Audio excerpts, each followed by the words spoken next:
দুটি ঘটনা নিয়ে আপনাদের সামনে হাজির হয়েছি। আশা করছি ঘটনা দুটি আপনাদের সকলের কাছে ভয়ের শিহরণ জাগাতে সক্ষম হবে ইনশাল্লাহ। প্রিয় লিসেনার্স, চলুন চলে যাব আমাদের আজকের এপিসোডের প্রথম ঘটনায়। প্রথম ঘটনাটি যিনি পাঠিয়েছেন, এর আগেও কিন্তু উনি অনেকগুলো ঘটনা পাঠিয়েছেন, তবে এবারের মতোই উনি বলেছেন যে ওনার নামটা যেন আমরা না বলি। কারণ হচ্ছে এই ঘটনাটি ওনারই খুবই কাছের আত্মীয়ের সাথে ঘটে যাওয়া ঘটনা, এবং যেটা এখনো চলমান রয়েছে। যেহেতু তাদের কাছ থেকে উনি অনুমতি নিতে পারেন নাই, এই কারণেই উনি বিষয়টা এড়িয়ে যাওয়ার জন্য বলেছেন, বিশেষ করে ওনার নামটা। তাছাড়া ঘটনার সাথে সম্পৃক্ত যারা রয়েছেন তাদের আসল নামগুলো এবং ঠিকানাগুলো আমাকে বললেও উনি অনুরোধ করেছেন আমি যেন আসল নামগুলো না বলি।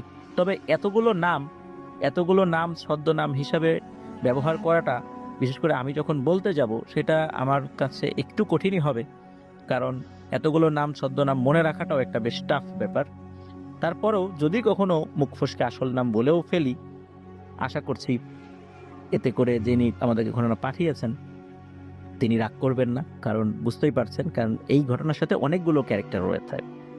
প্রিয় লিসেনার্স, চলুন ঘটনা শুরু করি। এই ঘটনার সূত্রপাত যে কবে, এই বিষয়টা খুব ভালোভাবে উনি আসলে বলতে পারেন নাই, তবে বেশ অনেক আগেই বলতে হবে, আজ থেকে 50 বছর বেশি সময় আগে। মূলত যার পরিবারের সাথে ঘটনা ঘটেছে তিনি, এই যে আমাদেরকে যিনি ঘটনা পাঠিয়েছেন তারই মামি হন।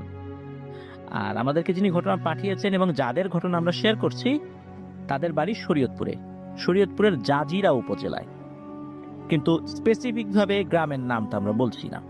এবং আমি আরেকটু অনুরোধ করব আমাদের লিসেনারদের কাছে যে এই ঘটনা শোনার পর যদি তাদের পরিবারের কাউকে আপনারা চিনেও থাকেন, অনুরোধ করব কমেন্ট সেকশনে তাদের নাম বা ঠিকানা আপনারা কেউ লিখবেন না। এটা একটা বিনীত অনুরোধ আপনাদের উপর থাকলো আর কি। তো এই যে 50 বছর আগে থেকেই শুরু হওয়া ঘটনাটা কিভাবে যে শুরু হয়েছিল এই বিষয়ে নিশ্চিতভাবে বলা যায় না। মূলত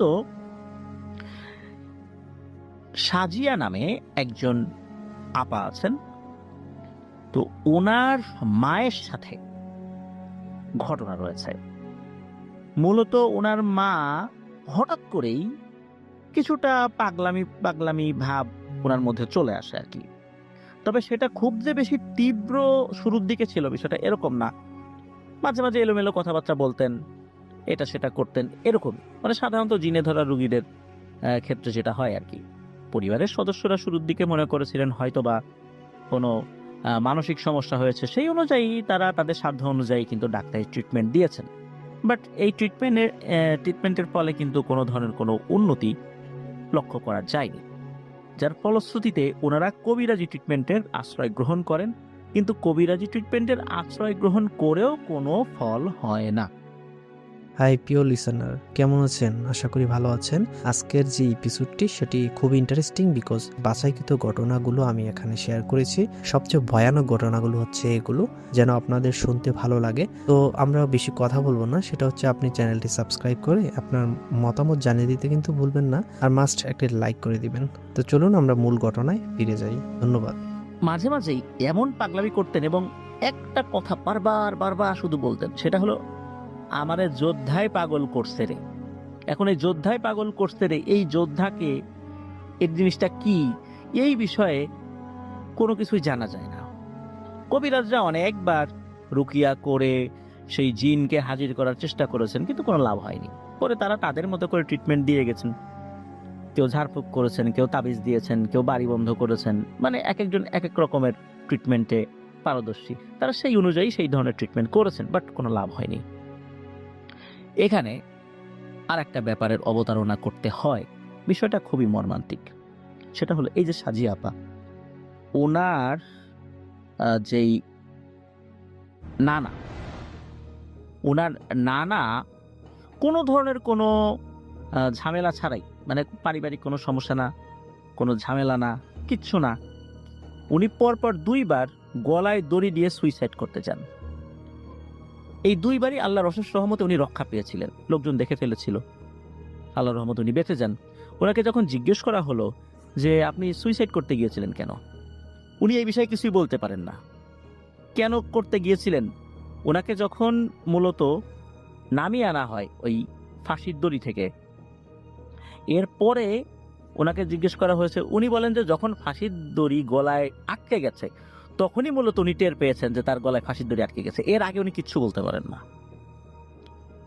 পারিবারিক কোনো অশান্তি নাই, কিচ্ছু নাই, তারপর কেন এমনটা হলো এই বিষয়ে উনি কোনো কিছুই মনে করতে পারেন না। এরকম 2 বার হয়েছে, কিন্তু 3 বারের বার উনি সত্যি মারা যান।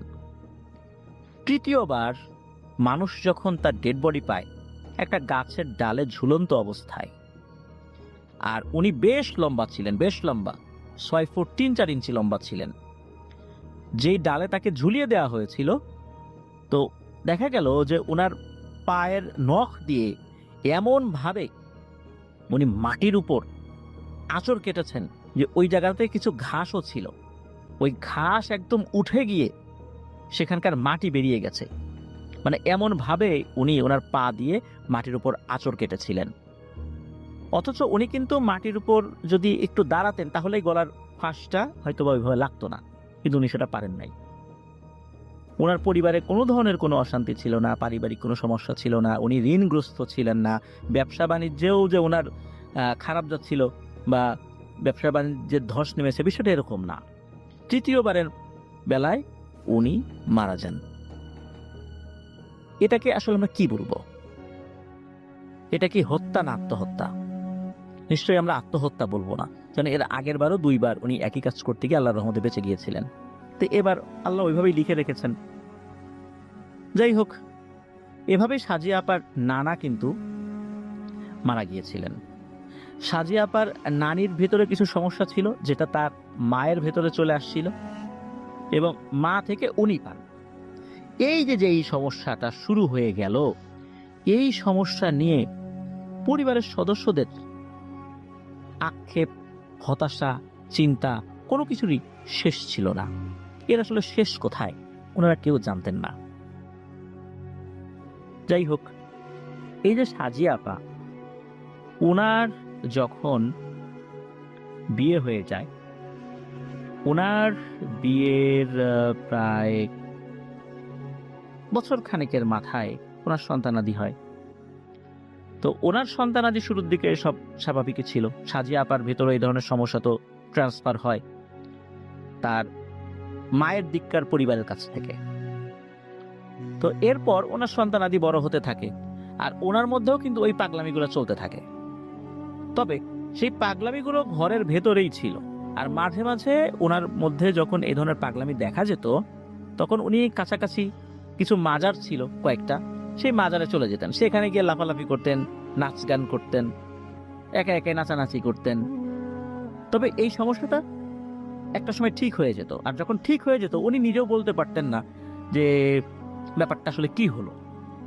যখন তাকে জিজ্ঞেস করা হতো উনি বলেন, না তো আমি তো ওইদিকে যাই নাই, না তো আমি তো এটা করি নাই, এটা উনি অস্বীকার করতেন। তো যাই হোক, এরপর ওনার যে মেয়ে, তার সেই মেয়ের জন্ম হচ্ছে 1982 সালে। আমি মেয়েটার নাম বলছি না। 1982 সালে জন্ম নেয়া সেই মেয়ের, তার মধ্যে কিন্তু শুরুর দিকে কোনো ধরনের কোনো ঝামেলা দেখা যায় নাই। যখন তার বয়স 18 বছরের মতো, মানে 2000 সালের কথা বলছি, 18 বছর তার বয়স, তখন মূলত হঠাৎ করেই এই স্বাভাবিক সুস্থ অবস্থায় থাকা একটা মেয়ের মধ্যে ওই যে তার মায়ের যে ঝামেলাটা, ওই জিনিসটা দেখা যায়। আর তার মায়ের থেকেও তার ঝামেলাটা খুবই খুবই খুবই তীব্র ছিল। সে এমন অস্থির হয়ে যেত যে অন্যরা যারা মানুষ তাকে দেখতেন তারাও ভয় পেয়ে যেতেন। কোনোভাবেই তাকে ঘরে রাখা যেত না, শিকল দিয়েও বেঁধে রাখা যেত না। শিকল দিয়ে বেঁধে রাখলে এমন শুরু করতো, তখন মানে কি বলবো, আশেপাশের মানুষজনও বাধ্য হতো বলতে যে ওকে ছেড়ে দাও, এভাবে রাখলে তো কিছুক্ষণের মধ্যেই মারা যাবে। আর ছেড়ে দেওয়ার পরে দৌড়ে সে কি করতো, কাছাকাছি কোনো মাজারে চলে যেত, অথবা ছেড়ে দেওয়ার পরে তাকে আর কোথাও খুঁজে পাওয়া যেত না। হাই প্রিয় লিসেনার, কেমন আছেন? আশা করি ভালো আছেন। আজকের যে এপিসোডটি সেটি খুব ইন্টারেস্টিং বিকজ বাছাইকৃত ঘটনাগুলো আমি এখানে শেয়ার করেছি। সবচেয়ে ভয়ানক ঘটনাগুলো হচ্ছে এগুলো, যেন আপনাদের শুনতে ভালো লাগে। তো আমরা বেশি কথা বলবো না, সেটা হচ্ছে আপনি চ্যানেলটি সাবস্ক্রাইব করে আপনার মতামত জানিয়ে দিতে কিন্তু ভুলবেন না, আর মাস্ট একটি লাইক করে দিবেন। তো চলুন আমরা মূল ঘটনায় ফিরে যাই। ধন্যবাদ। আশেপাশে 10 গ্রাম, এমনকি ওই উপজেলা, এমনকি ওই জেলাতেও, মানে শরীয়তপুর জেলাতেও তাকে খুঁজে পাওয়া যেত না। কোথায় যেত কিচ্ছু বলা যায় না। একটা 18 বছর বয়সী একটা মেয়ে, যুবতী মেয়ে, সে এইভাবে হারিয়ে যাবে পরিবার থেকে, এটা তো কোনোভাবেই মেনে নেওয়া যায় না। আর তার পরিবারও খুব সম্ভ্রান্ত একটা পরিবার, তারা তাদের মতো করে খুঁজতেন।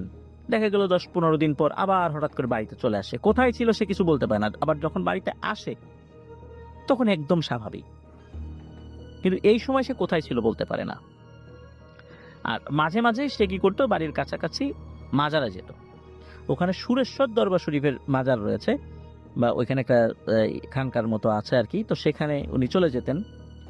ওখানে একটা ছেলে আসতো, উনি মূলত বেবি ট্যাক্সি চালাতো। এখন তো বেবি ট্যাক্সি দেখা যায় না, আগে কিন্তু টেম্পো ছিল, বেবি ছিল।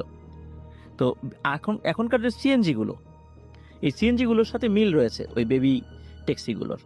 আর আমরা যে ট্যাক্সিগুলোতে চড়েছি সেগুলোতে দেখা যেত যে পেছন দিকে লম্বা বেঞ্চের মতো দুটো বেঞ্চ থাকতো, এখন এই যে লেগুনা টাইপের যেগুলো ছিল আর কি, তো ওই রকম আর কি। আর ড্রাইভারের পাশে দুজন বসতে পারতেন।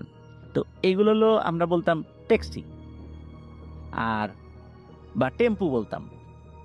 আর বেবি টেম্পু বলতাম হচ্ছে এখনকার সিএনজির সাইজের যেগুলো, ওইগুলোকে। তো উনি মূলত শরীয়তপুরে ওই জায়গাতে এইরকম বেবি টেম্পু যেটা, বেবি চালাতেন। ওই মেয়েটাকে দেখে তার পছন্দ হয়। পছন্দ হওয়ার পর তাকে যখন বিয়ের প্রস্তাব দেওয়া হয়, তখন নাকি ওই মাজারে বা ওই খানকাতে উপস্থিত লোকজনই তাদেরকে বিয়ে দিয়ে দেয়। এখন ওই মেয়েটা যখন ওই খানকাতে গিয়েছে তখন কিন্তু পাগল অবস্থায় গিয়েছে, বা ওই সময়ে ওইখানে যাওয়ার পর কিছুটা স্বাভাবিক ছিল। এরপর তাদের বিয়ে হয়। বিয়ের পরে ওই ওই যেই ভদ্রলোক আর কি, উনি তার বাড়িতে নিয়ে যান, সাদরে গ্রহণ করে, কোনো সমস্যা নাই, মোটামুটি সব ঠিকঠাক চলছিল। পরিবারের সদস্যরা জানতে পেরেছিলেন যে তার বিয়ে হয়েছে, এটা সেটা। পরিবারের সদস্যরাও চিন্তা করেছেন যাক ভালো হয়েছে, কারণ হচ্ছে তার যে সমস্যা, এই সমস্যায় স্বাভাবিক প্রক্রিয়ায় বিয়ে দেওয়াটা বেশ কঠিন হতো। বেশ কিছুদিন পর মেয়েটি তার হাজবেন্ড নিয়ে তার নিজের বাড়িতে আসে। বাড়ির সদস্যরা খুশি হয়, তারা সাদরে বরণ করেন। এদিকে হয় কি, তার হাজবেন্ড তো দীর্ঘ সময় এই বেবি ট্যাক্সি চালানোর জন্য বাড়ির বাইরে থাকতেন। পরিবারের সদস্যদের সাথে দিনের বেলা সময় দেওয়াটা তার জন্য বেশ কঠিন হয়ে যেত। মেয়েটি যখন নিজের বাড়িতে আসে তখন তার হাজবেন্ডকেও নিয়ে আসে।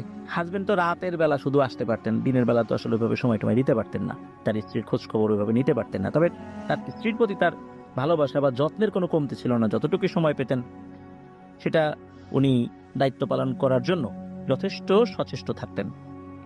এভাবেই চলে যায় প্রায় 1 বছর। এই 1 বছরের মধ্যে কিন্তু অনেকবার পাগলামের ভাব তার চলে আসছে। বিশেষ করে বছরের 6 মাস উনি পাগল থাকতেন, 6 মাস ভালো থাকতেন।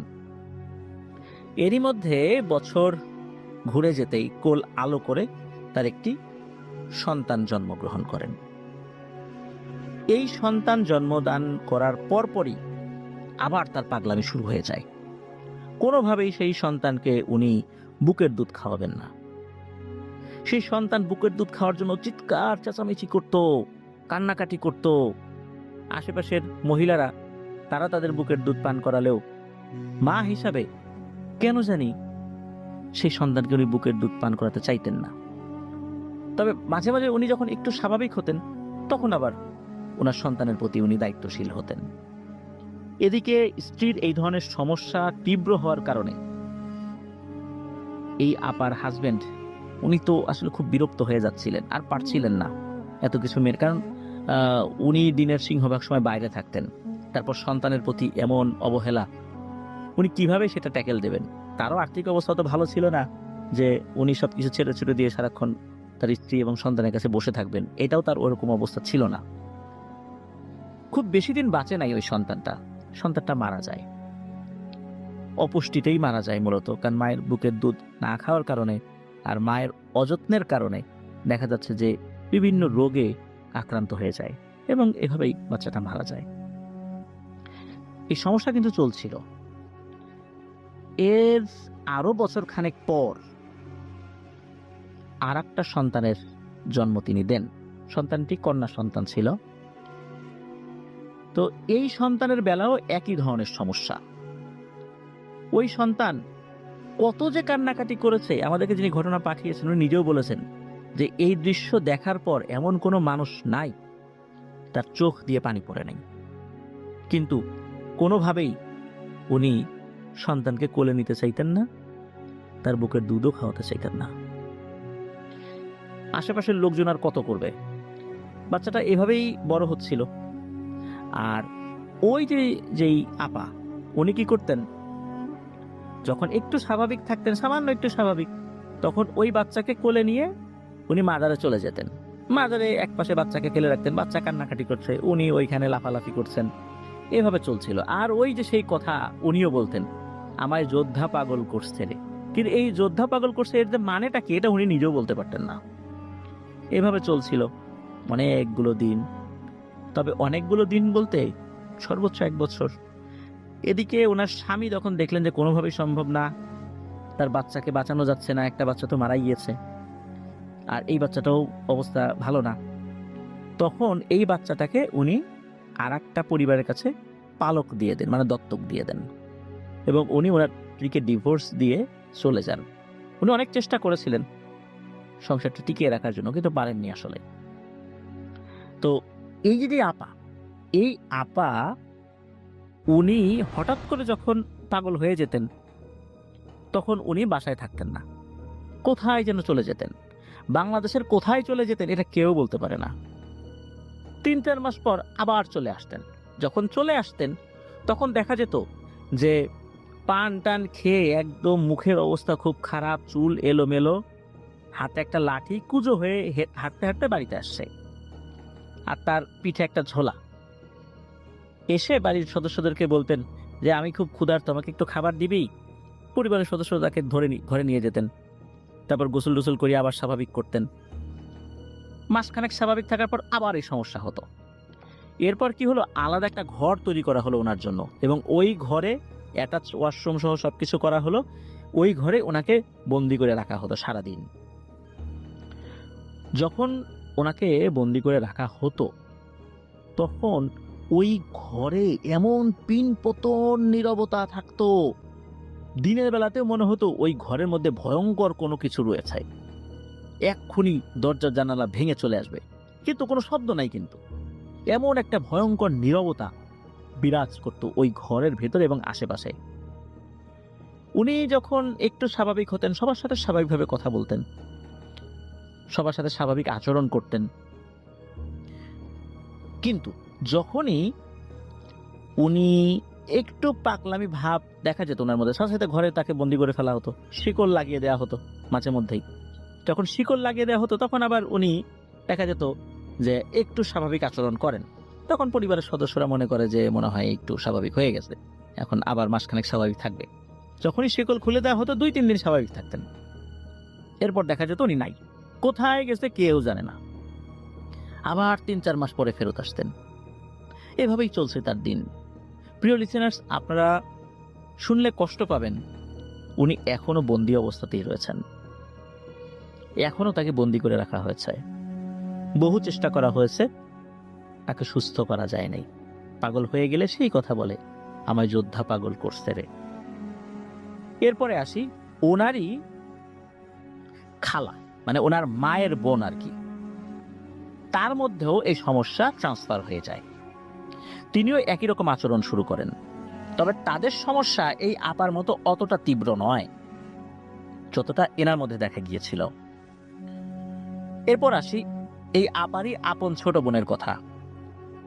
তার মধ্যে এই সমস্যা দেখা দিয়েছে, তবে অল্প বিস্তর।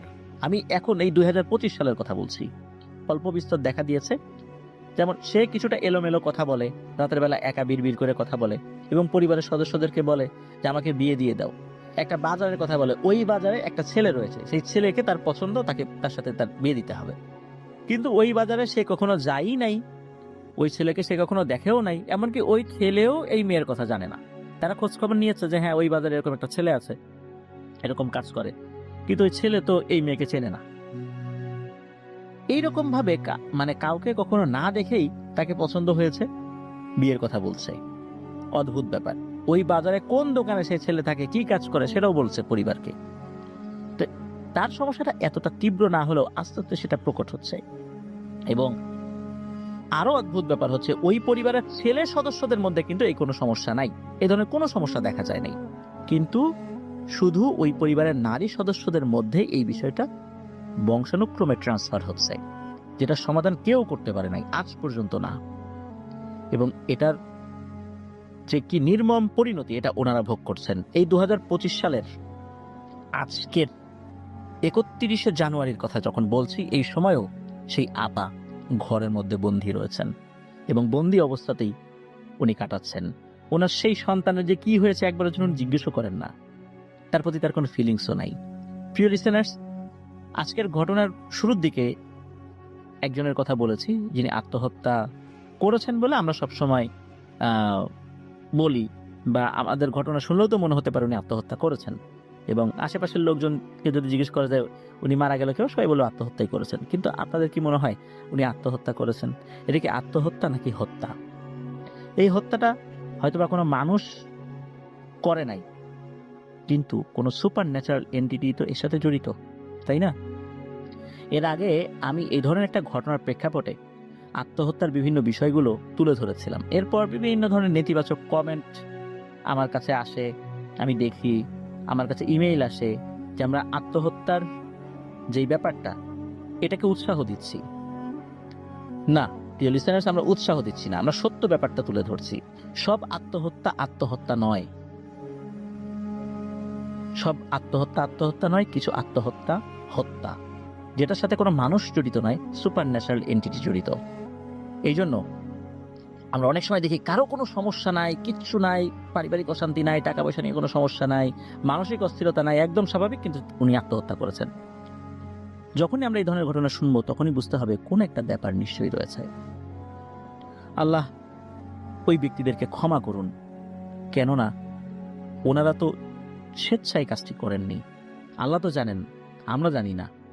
এই জন্য কারো আত্মহত্যার খবর শুনলেই তিনি জাহান্নামী এই টাইপের কথাবার্তা যেন আমরা না বলি। আমরা কি জানি যে আসলে কি ঘটেছিল?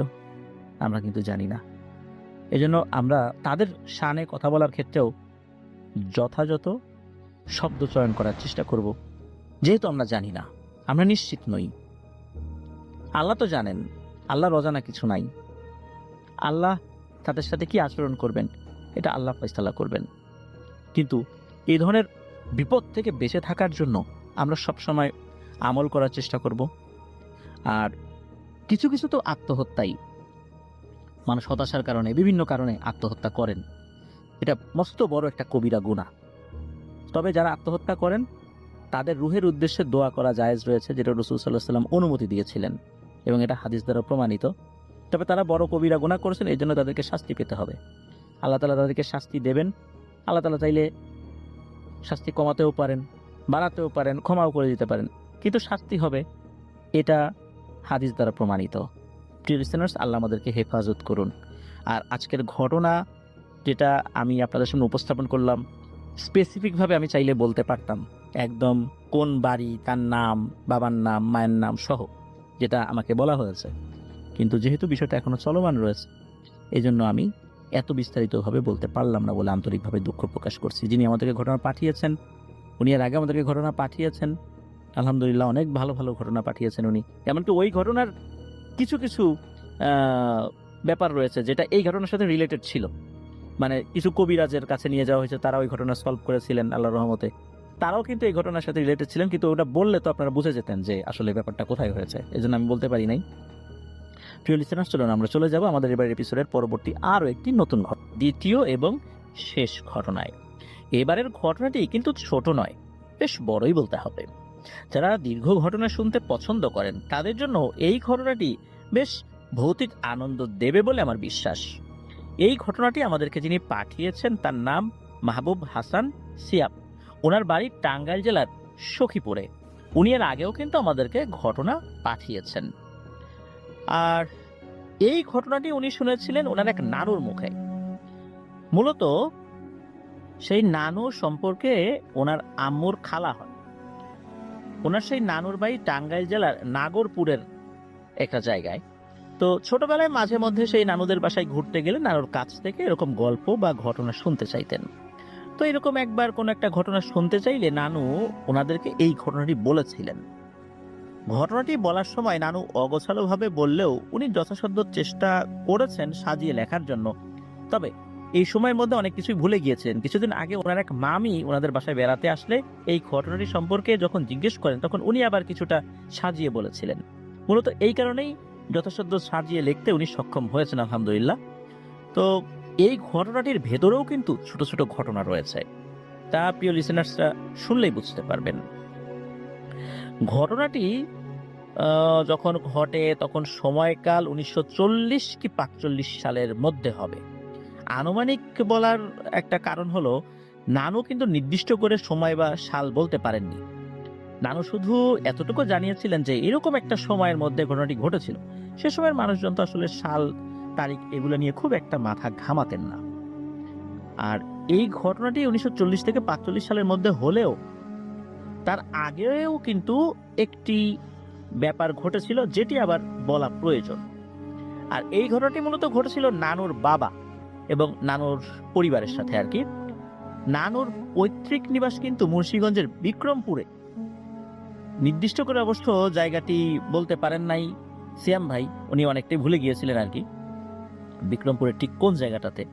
তো যাই হোক, নানুর বাবার নাম ছিল ইদ্রিস আলী। তিনি ছিলেন একজন পরোপকারী এবং বেশ ভালো মানের একজন কবিরাজ। মূল ঘটনায় যাওয়ার আগে শুরুতেই এই ইদ্রিস আলীর সম্পর্কে কিছু তথ্য কিন্তু আমাদেরকে জানতে হবে, তা না হলে এই ঘটনাটির অনেক ব্যাপারগুলো আমাদের বুঝতে কিছুটা সমস্যা হবে। কিভাবে উনি কবিরাজ হলেন এত দীর্ঘ আলোচনায় যাব না, তবে মূল বিষয়টা উপস্থাপন করব। এই ইদ্রিস আলী ছোটবেলা থেকেই এই অদৃশ্য শক্তির সম্পর্কে জানতে ওনার বেশ আগ্রহ ছিল। এই অদৃশ্য শক্তির পেছনে ছুটে বেরিয়েছেন বহুবার। তার বয়স যখন 14 কি 15 বছর হবে তখন থেকে তিনি ভৌতিক বিষয়গুলোতে বেশ আগ্রহ প্রকাশ করতেন। তখন যদিও লেখাপড়ার তেমন একটা প্রচলন ছিল না গ্রামের মানুষের কাছে, তাই ইদ্রিস আলী ছোট থেকেই তার বাবার কাজে সাহায্য করতেন। কখনো যদি তিনি শুনতে পেতেন তার এলাকা অথবা আশেপাশের অন্য কোনো এলাকায় কাউকে জিন আসর করেছে, তখন তিনি তার সকল কাজকর্ম বাদ দিয়ে ছুটে যেতেন সেই ঘটনাগুলো পর্যবেক্ষণ করতে। এমন সমস্যাগুলোতে যখন মানুষজন পড়ে যেত, স্বাভাবিকভাবেই কোনো রাকি হুজুর বা কবিরাজকে ডাকতেন আর কি, যারা এই কাজগুলো জানেন আর কি। তো ইনারা যখন এই কাজগুলো করতেন তাদের কার্যপ্রক্রিয়াগুলো উনি খুব গভীরভাবে মন্ত্রমুগ্ধের মতো পর্যবেক্ষণ করতেন। ভালো লাগতো তার এগুলো দেখতে। মূলত এগুলো দেখা থেকেই তার ভিতরে একটা প্রবল আগ্রহ জন্মে যে উনি বড় হয়ে একজন বেশ বড় মানের কবিরাজ হবেন, বেশ ভালো কবিরাজ হবেন এবং মানুষকে সাহায্য করবেন। কারণ অনেক ভণ্ড কবিরাজ ছিল, মানুষকে মিথ্যা কথা বলে তাদের কাছ থেকে টাকা নিয়ে যেত। এটা দেখেও উনি খুব কষ্ট পেতেন। আবার যখন দেখতেন অনেক কবিরাজ অনেক চেষ্টা করেও শেষ পর্যন্ত সফল হননি, ওই রোগীটা সুস্থ হয়নি, মারা গিয়েছে, এটা দেখে উনি মনে মনে খুব কষ্ট পেতেন। যাহা ওই কবিরাজটা যদি আরো ভালো বিদ্যা অর্জন করতে পারতেন তাহলে হয়তো বা সফল হতেন। তো এই বিষয়গুলো থেকে মূলত ওনার বেশ বড় মানের একজন কবিরাজ হওয়ার ইচ্ছা মনের মধ্যে ছিল। সমস্যা বাঁধলো হচ্ছে ইদ্রিস আলীর বাবা ছিলেন আবার এর পুরোপুরি উল্টো। ইদ্রিস আলীর এরকম বিষয় আকর্ষণ তার বাবা মোটেও পছন্দ করতেন না। তার বাবা জানতেন যে এই বিদ্যার শেষ পরিণতি অনেকের জন্যই খুব ভালো হয় না। অবশ্য ইদ্রিস আলীর এমন কৃতকর্মের জন্য তাকে তার বাবা মায়ের কাছে অনেক শাসন বারণ শুনতে হয়েছে। কিন্তু কে শোনে কার কথা? এই বিষয়গুলো যে ইদ্রিস আলীর মনের মধ্যে এমনভাবে গেঁথে গিয়েছে আর এর ফলে এটা যে একটা চরম নেশায় রূপ নিয়েছে, এটা তার মা বাবা ভালো বুঝতে পেরেছিলেন। একবার কি হয়, তার মা বাবা বেশ মারধর করে তাকে। মনের দুঃখে ইদ্রিস আলী বাড়ি থেকে পালিয়ে চলে যান। ইদ্রিস আলী পালিয়ে সিলেটে চলে আসেন। মূলত সিলেটে চলে আসেন এর পেছনে কারণ হলো উনি শুনেছিলেন যে সিলেটে অনেক ভালো মানের কবিরাজ রয়েছে, তাদের কাছ থেকে অনেক কিছু শেখা যেতে পারে। মূলত তার সেই মনের ইচ্ছা পূরণ করার আশাই সিলেট চলে এসেছিলেন। পালিয়ে আসার সময় অনেক পথ পায়ে হেঁটে আবার যানবাহনে করে বিভিন্ন বিভিন্ন মাধ্যমে কষ্ট করতে করতে সিলেট শহরে এসে পৌঁছান। সিলেটে আসার পর শুরুর দিকে অনেক কষ্ট করতে হয়েছে, এখানে সেখানে শুয়েছিলেন, মাজারে শুয়েছিলেন, তাছাড়া তো আর জায়গা নাই, মসজিদের বারান্দায় শুয়েছিলেন। এভাবে আস্তে আস্তে পর্যায়ক্রমে বিভিন্ন কবিরাজ তান্ত্রিকদের সাথে পরিচয় হয়। কিন্তু দেখা যেত সেই কবিরাজগুলো টাকার জন্য ব্ল্যাক ম্যাজিক করে কাউকে মেরে ফেলতেও কোনো দ্বিধাবোধ করে না। তখন ইদ্রিস আলী বুঝতে পারতেন যে এরা খারাপ মানুষ, এদের কাছ থেকে তিনি ভালো কিছু শিখবেন না, বরং এদের কাছে থাকলে এই খারাপ বিষয়গুলোই ওনার মনের মধ্যে চলে আসবে, আর এগুলো উনি পছন্দ করেন না। অনেক তান্ত্রিক আবার তাকে দিয়ে অসৎ কাজ করাতে চাইতো, যেমন কোনো শ্মশান থেকে ছাই সংগ্রহ, কোনো কবর থেকে লাশের কাফনের কাপড় সংগ্রহ করে দিতে বলতো। ওই দুষ্ট তান্ত্রিকরা বলতো এই কাজগুলো করে দিতে পারলে ইদ্রিস আলীকে সকল বিদ্যা শিখিয়ে দেবে। কিন্তু ইদ্রিস আলী সত্যিকারেরই একজন ভালো মনের মানুষ ছিলেন। ওই সময় তার বয়স 14-15 হলেও ভালো মন্দের পার্থক্য তিনি বুঝতে পারতেন। তাই তিনি এমন ধরনের কোনো কাজ করে দিতেন না। উনি বিশ্বাস করতেন যে এই ধরনের কাজ যদি উনি করে দেন, এই কাজে সহযোগিতা করেন, এই কাজের ফলে যে গুনাহ হবে সেই গুনাহ তার আমলনামায় লিখিত হবে। পরকালে আল্লাহর কাছে উনি কি জবাব দেবেন? এই কারণে উনি এই কাজে সহযোগিতা করতেন না, আর ওই লোকগুলোর সঙ্গ ছেড়ে দিতেন। তো এইভাবেই কাটছিল ইদ্রিস আলীর দিনগুলো। কাজের কাজ কিছুই হচ্ছিল না, সময় চলে যাচ্ছিল। বাড়ি থেকে পালিয়ে আসছেন, একবেলা খান তো 2 বেলা খান না, ঘুমানোর জায়গা নাই। একজনের কাছে 1 সপ্তাহ থেকে যখন বুঝতে পারেন এই লোক ভালো না, আবার আর এক জায়গায় চলে যান। মানে এভাবে তো আসলে মানুষের জীবন চলতে পারে না। একটা লক্ষ্যহীন হয়ে উনি ছুটে যাচ্ছিলেন প্রতিনিয়ত, ভালো কবিরাজের সন্ধানও পাচ্ছিলেন না। এর মধ্যেই প্রায় 7 মাস চলে যায় এই রাস্তাঘাটে এই মাজার থেকে ওই মাজার ঘুরতে ঘুরতে। এমন সময় ইদ্রিস আলী কারো মুখে শুনতে পান সিলেটেরই কোনো একটা জায়গায় একজন মুসলিম ভালো মানের কবিরাজ রয়েছেন। তৎক্ষণাৎ ইদ্রিস আলী তার কবিরাজি বিদ্যা শেখার প্রবল নেশায় সেই কবিরাজের বাড়িতে চলে আসেন। সেই কবিরাজ ছিলেন খুবই ধর্মপরায়ণ একজন ভালো মানুষ। ওই সময় কবিরাজের বয়স 80-র উপরে ছিল। আর পরিবার বলতে ওনার কেউই ছিলেন না। কারণ হচ্ছে যে উনি সংসার বিরাগী মানুষ ছিলেন, শুধু মানুষের উপকার করার জন্যই কবিরাজি শিখেছিলেন। আর সংসার করলে এইদিকে বেশি মনোনিবেশ হয়ে যাবে, আবার সংসার করলে তিনি যেই প্র্যাকটিসগুলো করেন এর ফলে তার পরিবারের সদস্যদের ক্ষতি হতে পারে, এই সমস্ত চিন্তা করে উনি আসলে সংসার করেননি। কবিরাজের আপন বলতে শুধু ছিল তার এক শিষ্য। সেই কবিরাজের সবকিছু দেখাশোনা করত, কবিরাজের কাছ থেকে সেও অনেক কিছু শিখেছে আর কি। তো সেই কবিরাজের কাজের অনেক সুনাম থাকে, অনেক দূর দূরান্ত থেকে লোকজন আসতো কবিরাজের কাছে। কবিরাজের বাড়িটি ছিল বেশ খোলামেলা, অনেক বড় একটা জায়গার মধ্যে বাড়িটা ছিল আর কি। বাড়িটির দক্ষিণ পাশে লম্বা একটি ঘর রয়েছে, সেই ঘরটিতে 6 থেকে 7টি রুম ছিল। সেই রুমগুলোতে মূলত যারা দূর দূরান্ত থেকে কবিরাজের কাছে আসতো তাদের প্রয়োজন হলে থাকতে পারত।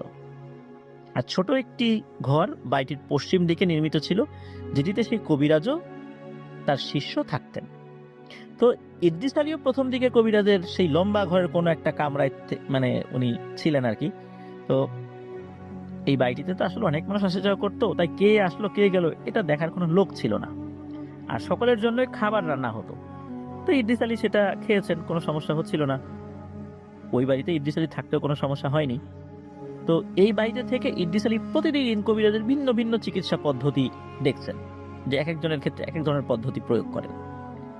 তো বেশ কয়েকদিনে কবিরাজের কার্যকলাপ দেখে তার ভালো লেগে গিয়েছিল, আর এই কবিরাজের কাছেই উনি কিছু শিখতে পারবেন এমন চিন্তা তার মাথায় ঢুকে যায়, কারণ সেই কবিরাজ আসলেই ভালো মানুষ ছিলেন।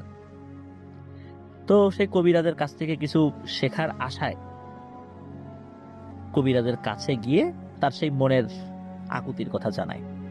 প্রথমবার এমন প্রস্তাব শুনে সেই কবিরাজ ইদ্রিস আলীকে কড়াকড়িভাবে না করে দিয়েছিলেন।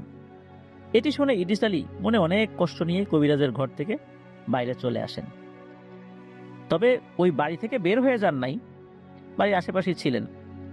রাত হলে আবার ওই যেই ঘর, কবিরাজের ঘর, সেটাতে আবার চলে আসেন। তো রাতের দিকে ইদ্রিস আলী যখন মন খারাপ করে বসেছিলেন, এমন সময় কবিরাজের সেই শিষ্য এসে ইদ্রিস আলীকে জানায় যে কবিরাজ তাকে ডাকছে। ইদ্রিস আলী কবিরাজের ঘরে গেলে কবিরাজ তাকে পাশে বসিয়ে বলতে থাকে যে তোর বাড়ি কোথায় রে বাবা, তুই কেন এই কাজগুলো শিখতে চাচ্ছিস?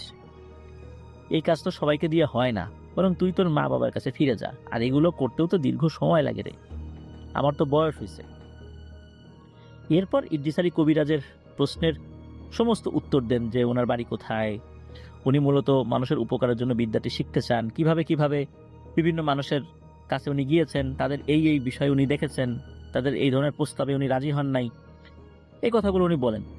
কবিরাজ সব কথা শোনার পর খুব খুশি হয় ইদ্রিস আলীর উপরে। এরপর কবিরাজ ইদ্রিস আলীকে বলেন তুই কিছুদিন থাক আমার বাড়িতে, দেখি তোকে আমি আমার মতামত জানাবো। এই কয়েকদিনের মধ্যে ইদ্রিস আলীর চাল চলন, তার হাব ভাব, এগুলো বোঝার চেষ্টা করেছিলেন। মূলত এই ইদ্রিস আলী যে ওই বাড়িতে আছেন, চুপে চুপে দেখছেন, এই বিষয়গুলো কবিরাজ অতটা নজর দিতে পারে, কারণ তারও তো বয়স হয়েছিল আর অনেক লোকই তো আসতো ওখানে। কিন্তু এই কয়েকদিন তাকে খুব ভালো করে অবজার্ভ করেছিলেন কবিরাজ। তো এরপর কবিরাজ বুঝতে পারলেন যে এই ছেলেটি আসলেই ভালো। কবিরাজ ইদ্রিস আলীকে শিষ্য হিসাবে গ্রহণ করেন।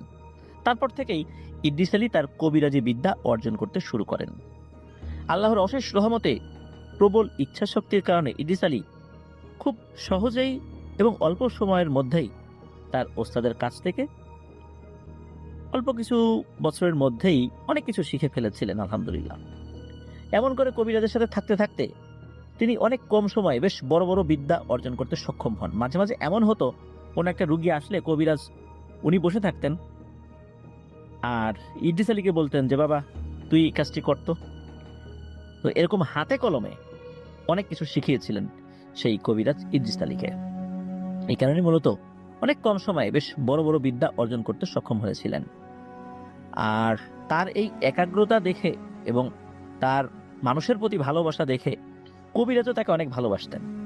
মূলত কবিরাজের তো অনেক বয়স হয়ে গিয়েছিল, তো কবিরাজ চিন্তা করেছিলেন ওনার যেহেতু কোনো সন্তানাদি নাই, উনি বিয়ে শাদী করেন নাই, তো তার এই বিদ্যাটা এমন কাউকে শিখিয়ে যেতে যারা সত্যিকার অর্থে ভালো মানুষ এবং মানুষের উপকারের জন্য এই বিদ্যাটা প্রয়োগ করবে, কখনোই লোভের বশবর্তী হয়ে কারো ক্ষতি করবে না।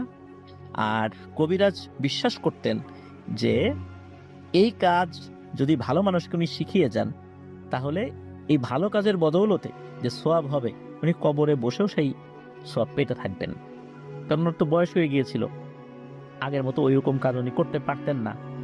আর তাছাড়া একটা হাদিসে বর্ণিত রয়েছে যে মানুষের মৃত্যুর পর 3টা জিনিস তার কবরে যেতে থাকে সদগায়ে জারিয়া হিসাবে। তার মধ্যে একটা হচ্ছে এমন কোনো এলেম, যেই এলেম যদি কাউকে শিখে দেওয়া হয় তিনি সেই আমল করবেন, তার থেকে সওয়াব পাবেন, তার ভাগিদার যিনি শেখালেন তারও হতে থাকবে। আবার যিনি শিখলেন পরবর্তী তিনি যদি আরেকজনকে শেখান, যিনি আমল করলেন তিনিও সওয়াব পাবেন, যিনি শেখালেন তাকে আবার যিনি শিখিয়েছেন, এরকম করে সবাই সওয়াব পেতে থাকবে। মূলত এই উদ্দেশ্যেই কবিরাজ ভালো মানুষ খোঁজ করছিলেন, একজন শিষ্য পেয়ে গিয়েছিলেন, আরেকজন যেহেতু পেয়ে গেলেন, তো কবিরাজ এই জন্যই তাকে খুব ভালোবাসতেন। এভাবে প্রায় 12 থেকে 13টি বছর ইদ্রিস আলী কবিরাজের সাথে থেকে কাটিয়ে দেন। পরবর্তীতে কবিরাজ একদিন ইদ্রিস আলীকে ডেকে কিছু কথা বলেন। যে কবিরাজ বলছিলেন যে দেখ ইদ্রিস, আমার জানা সকল বিদ্যা ইতোমধ্যে তুই শিখে ফেলেছিস, তাই আমি চাই যে তুই তোর নিজ বাড়িতে গিয়ে এলাকার মানুষদের সেবা কর। এলাকার মানুষের তোর কিন্তু শেখানোর বা তোর তোর তরফ থেকে কিছু দেওয়ার অনেক জিনিস আছে, তুই সেখানে গিয়ে মানুষের উপকার কর, কারণ তোর উপরে তাদের হক আছে। তুই যা, বাড়িতে যা, তোর মা বাবার কাছে ফেরত যা। তো ইদ্রিস আলী ওস্তাদের কাছ থেকে অনুমতি নিয়ে নিজ বাড়িতে ফেরত যাওয়ার সিদ্ধান্ত নেন। ওস্তাদের কাছ থেকে বিদায় নেওয়ার সময় কবিরাজ ইদ্রিস আলীর প্রতি এতটাই খুশি ছিলেন যে কবিরাজের সাথে থাকা একজন নেককার শক্তিশালী জিনকে ইদ্রিস আলীকে উপহার দেন, এবং ওই জিনের আন্ডারেও আরো শক্তিশালী জিন ছিল, এবং সেই জিনকে বলে দেন যে আমার তো বয়স শেষ হয়ে গেছে, আমার পরে তোমার আনুগত্যের জায়গাটা ইদ্রিস আলীর হবে। আমার ইন্তেকাল হয়ে যাওয়ার পর তুমি ইদ্রিস আলীর আনুগত্য করবা, এখন থেকে আনুগত্য করবা, তবে আমি হয়তো আর বেশি দিন বাঁচবো না। তো জিনও প্রতিশ্রুতি দিয়েছিল যে হ্যাঁ, আমি এখন থেকে ইদ্রিস আলীর আনুগত্য করব, আর ইদ্রিস আলী যদি কখনো কোনো অন্যায় কথা বলেও আমি সেটা শুনবো না, এই বিষয়েও কিন্তু ওয়াদা করিয়েছিলেন ওই কবিরাজ। তো এভাবেই ইদ্রিস আলীকে একটা শক্তিশালী জিনকে তার সাথে দিয়ে বিদায় দিয়েছিলেন। তো ইদ্রিস আলী যখন বাড়িতে ফেরত আসছেন, তখন তো মানুষজন তাকে চেনে না। ওই সময়ে তারা ধরেই নিয়েছিলেন যে ইদ্রিস আলী হয়তো বা মারা গেছে বা কোথাও হারিয়ে গেছে। দীর্ঘ প্রায় 12-13 বছর পর হঠাৎ একদিন ইদ্রিস আলী তার নিজ বাড়িতে এসে যখন হাজির হয়েছেন, লোকজন যখন চিনতে পারছিলেন না, পরে আস্তে আস্তে বুঝতে পেরেছিলেন, সবাই পরিচয় মানে কিভাবে উনি কি করেছিলেন সবকিছু বলেন। তারপরে মানুষ চিনতে পারে তাকে, মানে তার পরিবারের সদস্যরা চিনতে পারে, কারণ উনি তো অল্প বয়সে চলে গিয়েছিলেন। এর মধ্যে উনি বড় হয়ে গেছেন না, 12 বছরে, তো অনেক 12-13 বছর অনেক বড় হয়ে গেছেন আর কি, এই জন্য চেহারা তো পরিবর্তন হয়েছে। তো বাড়িতে ফেরত আসার পর ইদ্রিস আলীর বাবা উনি চিন্তা করেন যে এই ছেলেটা আবার আবার আবার কোথায় চলে যায় কিনা, দ্রুত তাকে বিয়ে শাদী দিয়ে দিতে হবে, সংসারী করে দিতে হবে আর কি। তো উনি ইদ্রিস আলীকে দ্রুত বিয়ে করিয়ে দেন এবং আলাদা সংসার তৈরি করে দেন, আলাদা ঘরবাড়ি করে দেন। তো এরপর থেকে ইদ্রিস আলী তার কবিরাজি বিদ্যার যেই কলা কৌশলগুলো এলাকার ভেতরে উনি প্রয়োগ করতে থাকেন, ভৌতিক সমস্যার সমাধানে বা নির্ভুল সমাধানে ধীরে ধীরে অনেক সুনাম কুড়াতে উনি শুরু করেন। আশেপাশের এলাকাগুলোতেও উনি বেশ পরিচিত একটা নাম হয়ে যান। এরপর থেকে ইদ্রিস আলীর নাম ইদ্রিস আলী থেকে ইদ্রিস কবিরাজে রূপান্তরিত হয়ে যায়। মানুষের মুখে মুখে তার নাম ছড়িয়ে পড়ে। পরবর্তীতে আশেপাশের কয়েক এলাকার মানুষ ইদ্রিস কবিরাজের নাম শুনলেই তাকে খুব সহজেই চিনতে পারত। ইদ্রিস আলীর কাছে অনেক দূর দূরান্ত থেকেও রোগী আসতো চিকিৎসা নিতে। আবার দেখা যেত মাঝে মাঝে প্রয়োজন হলে এরকম রোগীর বাড়িতে গিয়ে উনি চিকিৎসা করতেন। আর আল্লাহর অশেষ রহমতে অধিকাংশ সমস্যাগুলো উনি সমাধান করতে সক্ষম হতেন।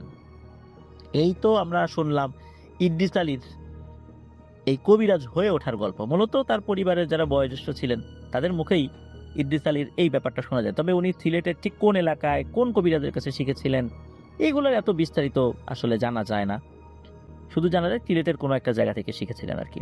তো যাই হোক, ইদ্রিস আলীর জীবনী তো আমরা শুনলাম, একটা দীর্ঘ একটা পথ, প্রায় 12-13 বছরের একটা জার্নি আমরা মাত্র 12-13 মিনিটে আমরা শুনে ফেললাম। এবার আসি মূল ঘটনা। এতক্ষণ কিন্তু আমরা মূল ঘটনাতে আসিনি, কিন্তু মূল ঘটনাতে আসার আগে যেই ব্যাপারগুলো জানার দরকার ছিল সেগুলো আমরা জানলাম, কারণ এই জিনিসগুলো আমাদের পরবর্তীতে কাজে লাগবে। তো এই যে নানুদের যে বাড়িটা, মানে যেই নানু ঘটনাটি বলেছিলেন আর কি, তো নানুদের বাড়ির একটু বিবরণটা দেই। নানুদের বাড়িটি ছিল এমন একটি জায়গাতে যেটার চতুর্পাশেই ছিল চাষি জমি, মানে চাষের জমি ছিল। সেই বাড়িটি থেকে আধা কিলোমিটার বা এর কিছুটা কম অথবা বেশি হতে পারে এমন দূরত্বে একটি খাল ছিল। এই খালটা আবার কি হয়েছে, কিছুটা পথ এগিয়ে গিয়ে একটা নদীর সাথে মিশেছে। সেই এলাকাটিতে বর্ষার সময় ভারী বৃষ্টিপাতের ফলে উঁচু জমিগুলোর পানি সেই খালে এসে পড়ত। এ কারণে খালটি পানিতে ভরে গিয়ে চারপাশের চাষের জমিগুলো একদম পানিতে ভরে যেত। নতুন পানি আসলে তখন চারদিকে পানিতে পরিপূর্ণ হয়ে থাকতো। যদিও বর্ষার এমন অধিক পানিতে নানুদের বাড়ির উঠোনে পানি উঠতো না, কারণ বাড়িটি ছিল চাষের জমিগুলো থেকে বেশ উঁচু একটি জায়গায় নির্মিত। পানি আসলে নানুদের বাড়ির আঙিনায় দাঁড়ালে পানি ব্যতীত অন্য কিছুই দেখা যেত না, শুধু হাতে গোনা দূরের কয়েকটি বসত ভিটা ছাড়া। আর সেই এলাকাটিতে তখনকার বাস্তবতায় তো এরকম ঘনবসতি ছিল না, এখন তো অনেক কিছু হয়ে গেছে আর কি। একটা বাড়ি থেকে আরেকটা বাড়ির দূরত্ব তখন অনেক দূরে দূরে ছিল আর কি। তো সেই এলাকাটিতে স্বাভাবিক অবস্থায় যখন পানি নেমে যেত আর কি, তখন ওই অঞ্চলের মানুষ চলাচলের জন্য একটি রাস্তা ব্যবহার করত, যেটি আবার চাষের জমি থেকে কিছুটা উঁচু একটি রাস্তা ছিল বা উঁচু জায়গায় ছিল আর কি। কিন্তু পানি উঠলে আবার সেই রাস্তাটি ব্যবহারের অনুপযোগী হয়ে যেত। তখন ওই অঞ্চলের মানুষের একমাত্র বাহন হয়ে যেত নৌকা। তো নানুদের বাড়িতে নানুর বাবা শুধু তার নানুর যে বাবা আর কি, আর ওনার স্ত্রী সন্তানাদি নিয়ে বসবাস করতো। ওনার ভাই যারা ছিলেন আর কি, বা ওনার মা বাবা আর একটা বাড়িতে থাকতো। তো তার বাবা আর কি আলাদা সবকিছু করে দিয়েছিলেন। আর ওনার অন্য ভাই বোনদের বসত বাড়ি ছিল একই গ্রামে, তবে কিছুটা বেশ মানে দূরে দূরে আর কি। তো এই জায়গাগুলো ইদ্রিস আলীর বাবা সবাইকে ভাগ করে দিয়েছিলেন। তাদের তো ওই সময় অনেক জায়গা জমি ছিল আর কি। তো বর্ষার সময় পানি যেহেতু বেড়ে যেত, তাই সকলের মতো নানুদের পরিবারের লোকজনদেরও চলাচলের জন্য নৌকা ব্যবহার করতে হতো। নৌকা ব্যবহার করেই সকল কাজকর্ম করতে হতো। বাজারে যাওয়া আসা থেকে সকল ধরনের যাতায়াত নৌকার মাধ্যমে করতে হতো। এই জন্য নানুদের দুটি নৌকা ছিল। একটি নৌকা বড়, যেটি করে 7-8 জন মানুষ ভালোভাবেই চলাচল করতে পারত। আরেকটি নৌকা আকারে কিছুটা ছোট, এটিতে 2 থেকে 3 জনের ধারণ ক্ষমতা ছিল। এটি মূলত ইদ্রিস আলী তার নিজের প্রয়োজনে বেশি ব্যবহার করতেন। সাল তখন 1940 থেকে 45। এই যে এখন আমরা আস্তে আস্তে মূল ঘটনার দিকে ঢুকে যাচ্ছি আর কি। মূল ঘটনা যে প্লটটা, সেটাতে আমরা এখন চলে আসছি। তো ওই সময় এতদিনে ইদ্রিস আলীর ঘরে 2 পুত্র সন্তান সহ নানুর জন্ম হয়েছে, মানে যেই নানু ঘটনাটি বলেছেন আর কি। তখন নানুর বয়স 8 কি 9 বছর হবে। নানু ছোট থেকেই দেখতে পেতেন যে তার বাবা অনেক পরিশ্রমী একজন মানুষ। এই যে ইদ্রিস আলী নিজের কিছু জমিতে চাষাবাসের কাজ করে জীবিকা নির্বাহ করতেন, আর পাশাপাশি মানুষের উপকার করার জন্য কবিরাজি কাজও করতেন। মানুষের কাছ থেকে উনি কোনো টাকা পয়সা নিতে চাইতেন না, উনি কৃষিকাজ করেই মূলত জীবিকা নির্বাহ করতে চাইতেন। মাঝে মাঝে অনেক মানুষ চিকিৎসার জন্য নানুদের বাড়িতে আসতেন আর কি। আবার অনেক সময় তো কবিরাজির কারণে অনেক দূরে দূরে ওনাকে যেতে হতো, কয়েকদিন পরে আবার আসতেন, এরকম ঘটনা ঘটতো। তো ঘটনাটি ঘটে কোনো এক বর্ষার মাঝামাঝি সময়। একদিন বিকালে নানু যখন তাদের বাড়ির উঠোনে খেলাধুলা করছেন, অমন সময় নানু দেখতে পান যে তাদের বাড়ির ঘাটে একটি নৌকা এসে ভেড়ে। তারপর নানু দেখতে পেলেন লিকলিকে দেহের একজন লোককে নিয়ে সেই লোকটির সাথে আরো 6 থেকে 7 জন পুরুষ মানুষ তাদের বাড়িতে এসে উপস্থিত হন। বাড়িতে সে সময় ইদ্রিস আলী না থাকায় তার স্ত্রী মানে নানুর মাকে লোকগুলো সালাম দিয়ে জানান যে তারা রংপুরের কোন একটা এলাকা থেকে এসেছেন। তো রংপুর কোথায় আর মুন্সিগঞ্জের বিক্রমপুর কোথায়? অনেক দূরে। এখন এত দূর থেকে আসছেন, নিশ্চয়ই কোন একটা গুরুতর ব্যাপার হয়েছে। আর এই যে ইদ্রিস কবিরাজের কাজের কথা শুনেই মূলত ওই লোকগুলো অনেক আশা নিয়ে এখানে এসেছেন। তো কথাগুলো শুনে নানুর মা তাদেরকে উঠোনের এক কোণে পাটি বিছিয়ে কিছু সময় বসে অপেক্ষা করতে বলেন। অসুস্থ সেই লোকটিকে দেখে নানুর কাছে অনেক অদ্ভুত লাগে, কারণ লোকটি একেবারে লিকলিকে হয়ে গেছে, আর এক এক সময় এক এক ধরনের অঙ্গভঙ্গি করছে। একবার পুরুষের খুব পুরুষালী গম্ভীর কণ্ঠে কথা বলে, আবার কিছুক্ষণ পর মেয়েলি কণ্ঠে কথা বলে, একদম পুরোপুরি মেয়েরা যেভাবে কথা বলে তাদের ভয়েস যেরকম হয় ওই রকম কথা বলে। আর এই লোকগুলো তো তাকে ধরে রাখার চেষ্টা করছেন আর কি। এইভাবে অনেকক্ষণ তারা বসে থাকেন।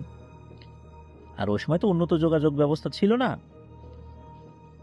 আর বর্ষাকাল হওয়ায় নানু তো নৌকা নিয়ে কোথাও গিয়েছিলেন। একটা জায়গা থেকে আর একটা জায়গার দূরত্ব বেশি ছিল, এত ঘনবসতি ছিল না। এই কারণে খোঁজ খবর পাঠানোর জন্য কোনো লোককে ওনারাও পাঠাতে পারেননি তার খোঁজ খবর করার জন্য। তো এই যে ইদ্রিস আলী বাড়ি ফিরতে ফিরতে মাগরিবের আজান হয়ে যায়। ইদ্রিস আলী বাড়িতে এসে সেই লোকগুলোকে দেখতে পান। তখন নামাজের সময় হয়ে যাওয়াতে লোকগুলোকে তার সাথে নামাজে অংশগ্রহণের জন্য আহ্বান জানান। সেখান থেকে কিছু লোক ইদ্রিস আলীর সাথে নামাজের শরিক হন, আর কিছু লোক সেই অসুস্থ লোকটিকে ধরে বসে থাকে। নামাজ শেষে ইদ্রিস আলীকে লোকগুলো তার কাছে কেন এসেছে এই বিষয়টা জানালে আসলে ইদ্রিস আলী বলেন যে বিস্তারিত আমাকে শুনতে হবে, চলুন ঘরে গিয়ে বসি। তো ওনারা ঘরে গিয়ে বসেন। এর মধ্যে একজন লোক ডিটেলস বলতে শুরু করেন। এই যে অসুস্থ লোকটা, তার নাম হলো আব্দুর রহমান, আর যিনি কথা বলতে শুরু করেছেন তিনি হচ্ছেন এই আব্দুর রহমানের একমাত্র বড় ভাই। তো উনি বলেন যে এখন আব্দুর রহমানকে যে অবস্থায় দেখা যাচ্ছে, আজ থেকে 3 মাস আগে সে এমন ছিল না। এখন তো তার শরীরে হাড় ছাড়া কিছুই খুঁজে পাওয়া যাবে না, কিন্তু মাস 10 আগেও আব্দুর রহমান খুবই সুস্বাস্থ্যের অধিকারী ছিল, আর এখন তো সে মৃত্যু পথযাত্রী। এই বলে তো আব্দুর রহমানের বড় ভাই কান্নাকাটি শুরু করে দেন। ইদ্রিস আলী তখন আব্দুর রহমানের বড় ভাইকে ধৈর্য ধারণ করতে বলেন এবং সমস্ত ঘটনা খুলে বলতে বলেন। আসলে কি হয়েছিল সেটা তো জানা প্রয়োজন। তো আব্দুর রহমানের বড় ভাই কিছুটা স্বাভাবিক হয়ে আবার বলতে শুরু করেন যে আব্দুর রহমান কর্মজীবনে এই গাছগাছালি কাটার কাজ করেন আর কি, এবং পাশাপাশি বাড়িতে কিছু গবাদি পশু লালন পালন করেন। নিজ এলাকায় বা আশেপাশে কারো গাছ কাটার প্রয়োজন হলে আব্দুর রহমানকে দিয়ে সেসব কাজ করিয়ে নেওয়া খুব ইজি ছিল আর কি, তার জন্য তো টাকা দিতেই হতো। তো একবার কি হয়, এই আব্দুর রহমানকে একটি গাছ কেটে দেওয়ার জন্য চুক্তি করতে হবে। এই চুক্তি করার জন্য একজন লোক আসে। তো এই যে লোকটা এসেছিলেন, তাকেও এই আব্দুর রহমানের বড় ভাই চিনতেন, তাদেরই পাশের এলাকার একজন লোক, উনি বেশ অবস্থাশালী ব্যক্তি। তো লোকটি এসে আব্দুর রহমানকে বলেন যে তাদের বাড়িতে তো একটা ঘর উঠানোর প্রয়োজন, তার বাবা মারা যাওয়ার পর জায়গা জমি ভাগ বাটোয়ারা করা হয়ে গেছে, এখন যেই জায়গাটা পেয়েছেন সেখানে উনি একটা ঘর তৈরি করতে চান, বিশেষ করে ভিটা যেটা, কিন্তু ওখানে একটা বড় গাছ রয়েছে, এই গাছটি মূলত আব্দুর রহমানকে কেটে দিতে হবে। তো এই কাজটির বিনিময়ে আব্দুর রহমান যত টাকা চান ওই লোকটা নাকি দিতে প্রস্তুত। তো এই ধরনের প্রস্তাব শুনে আব্দুর রহমান প্রথমে একটু অবাকই হয়েছিলেন, চিন্তা করছে কি ব্যাপার, এই লোকটাকে পাগল নাকি, একটা গাছ কাটার বিনিময়ে কয় টাকাই দিবে। 1940 থেকে 45 সালের দিকে একটা গাছ কাটার জন্য কয় টাকা, কারণ ওই সময় কিন্তু 1 টাকায় অনেক কিছু পাওয়া যেত, সেখানে যত টাকা চাই তত টাকা দিবে। যখন এরকম চিন্তা করেছেন, এই জন্য একটু তো তার কাছে খটকা লেগেছেই, কোনো ঝামেলা টামেলা আছে নাকি। আবার পরে চিন্তা করেছেন যে এরকম একটা সুযোগ পাওয়া গেছে, যাই হোক লোকটা যেহেতু বলছে ঠিক আছে কাটবো, তা আব্দুর রহমান রাজি হয়ে যান। তো যখন কথাবার্তা শেষ হয়ে যায়, বায়নার টাকা হিসাবে ওই সময়ের বাস্তবতায় 30 টাকা অ্যাডভান্স পেমেন্ট করেছিলেন এবং বলেছিলেন যে আগামীকাল চলে আসবেন আপনার লোকজন সহ, আগামীকাল এসে গাছটা কেটে দিবেন। তো ওই সময় 30 টাকা মানে কয় বিঘা জমি কেনা সম্ভব, প্রিয় লিসেনার্স আপনারাই বুঝতে পারবেন নিশ্চয়ই। 1940 থেকে 45 সালে সেই ব্রিটিশ পিরিয়ডে যখন কড়ির যুগ ছিল, কড়ি দিয়ে চলতো, ওই সময় উনি ওই সময় যে প্রচলিত টাকা বা মুদ্রা সেটা ব্যবহার করেছিলেন, এবং 30 টাকা মানে অনেক টাকা ওই সময় বাস্তবতায়। তো যাই হোক, পরের দিন সকালে উঠেই আব্দুর রহমান কথা মতো সেই লোকটির দেয়া ঠিকানায় যান। সেখানে গেলে লোকটি আব্দুর রহমানকে নিয়ে বড় একটি পুরনো শেওড়া গাছের কাছে যান। আব্দুর রহমান সেই জায়গায় গিয়ে দেখতে পান যে শেওড়া গাছের চারপাশে আরো কয়েকটি গাছ কেটে রাখা আছে। কাটা গাছগুলোকে দেখে মনে হচ্ছে এগুলো কিছুদিন আগে হয়তো কাটা হয়েছে। এতগুলো গাছ কেটেছে, কিন্তু বাকি ছিল শুধুমাত্র এই মাঝের এই শেওড়া গাছটা। তো এই চিন্তার মাঝে এই গাছের মালিক জানা যায় এই গাছটি অনেক পুরনো একটি গাছ, তার বাবাও এই গাছটির বয়স সম্পর্কে কিছু জানাতে পারেন নাই। তো এই গাছটি কাটার জন্য আগেও কয়েকজন লোক চেষ্টা করেছেন, কিন্তু পরবর্তীতে কেন জানি তারা গাছটা কাটতে অস্বীকৃতি জানাতো। এই গাছের আশেপাশে নাকি অনেক সময় অনেক মানুষ অদ্ভুত বিষয়বস্তু দেখে ভয়ও পেয়েছে, তাই এই গাছটি তারা কাটতে রাজি হন নাই। আর যেহেতু রাজি হন নাই, এই জন্যই আব্দুর রহমানকে এত টাকার একটা অফার করা হয়েছে, এটা সোজাসাপটা তারা জানিয়ে দেন। এই কথাগুলো শুনে আব্দুর রহমান তুচ্ছ তাচ্ছিল্যের সুরে লোকটিকে হেসে বলেন, সমস্যা নাই, আমি আপনার এই গাছটি কেটে দেব, দেখি আমার কাজে কে বাধা দেয়, কিন্তু এই কাজের জন্য আমাকে 200 টাকা দিতে হবে। লোকটি বললেন, তুমি কাটতে পারলে যত চেয়েছো তত টাকাই তোমাকে দেয়া হবে, কারণ ওই সময়ে 200 টাকা মানে 200 বিঘা জমি কেনা যাবে এমন একটা অবস্থা। কিন্তু ওই যে লোকের এত পরিমাণ জমি ছিল তার বাবার, এবং তারা যে ভাগে পেয়েছেন, যে দৃষ্টি সীমা যত দূর যায় খালি জমি আর জমি, তাদের এইরকম একটা অবস্থা, মানে এত জমি জমা ছিল তাদের। তো কথা হয়ে যায়, সে যেটা চেয়েছে সেটাই ওই গাছের মালিক দিবেন। এরপর আব্দুর রহমান গাছ কাটার টুকিটাকি জিনিস নিয়ে গাছের ডাল কাটার জন্য একদম গাছের উপরে মগডালে উঠে পড়েছেন। উপরে ওঠার পর আব্দুর রহমান একটি বিষয় দেখে অবাক হচ্ছিলেন। তো উনি দেখতে পান যে এলাকার অনেক মানুষজন গাছটির নিচে জমা হচ্ছে, আর তারা আব্দুর রহমানের কার্যক্রম দেখছে। আব্দুর রহমান এতে মনে মনে বেশ খুশি হন, এটা ভেবে যে এই গাছটি কাটলে মানুষজন তাকে অনেক সাহসী ভাববে।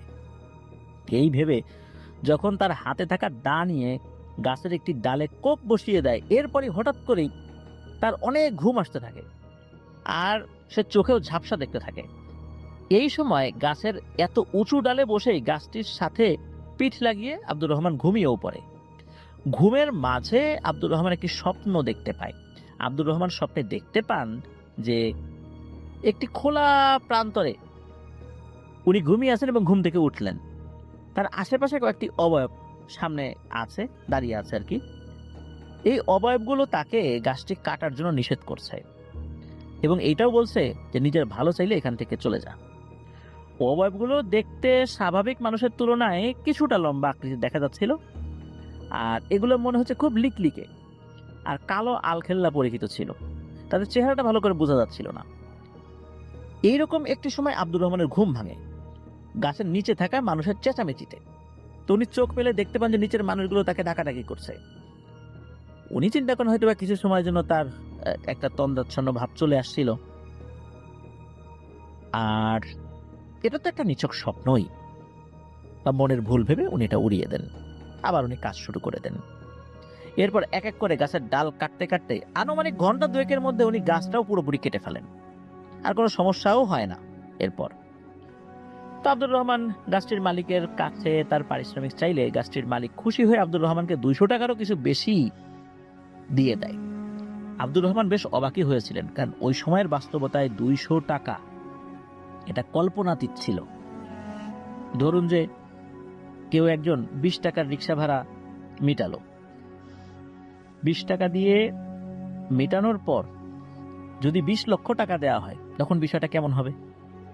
নিশ্চয়ই এটা অনেক কিছু, নিশ্চয়ই নিঃসন্দেহে এটা অনেক কিছুই। ওই সময়ের বাস্তবতায় বিষয়টা এরকমই ছিল।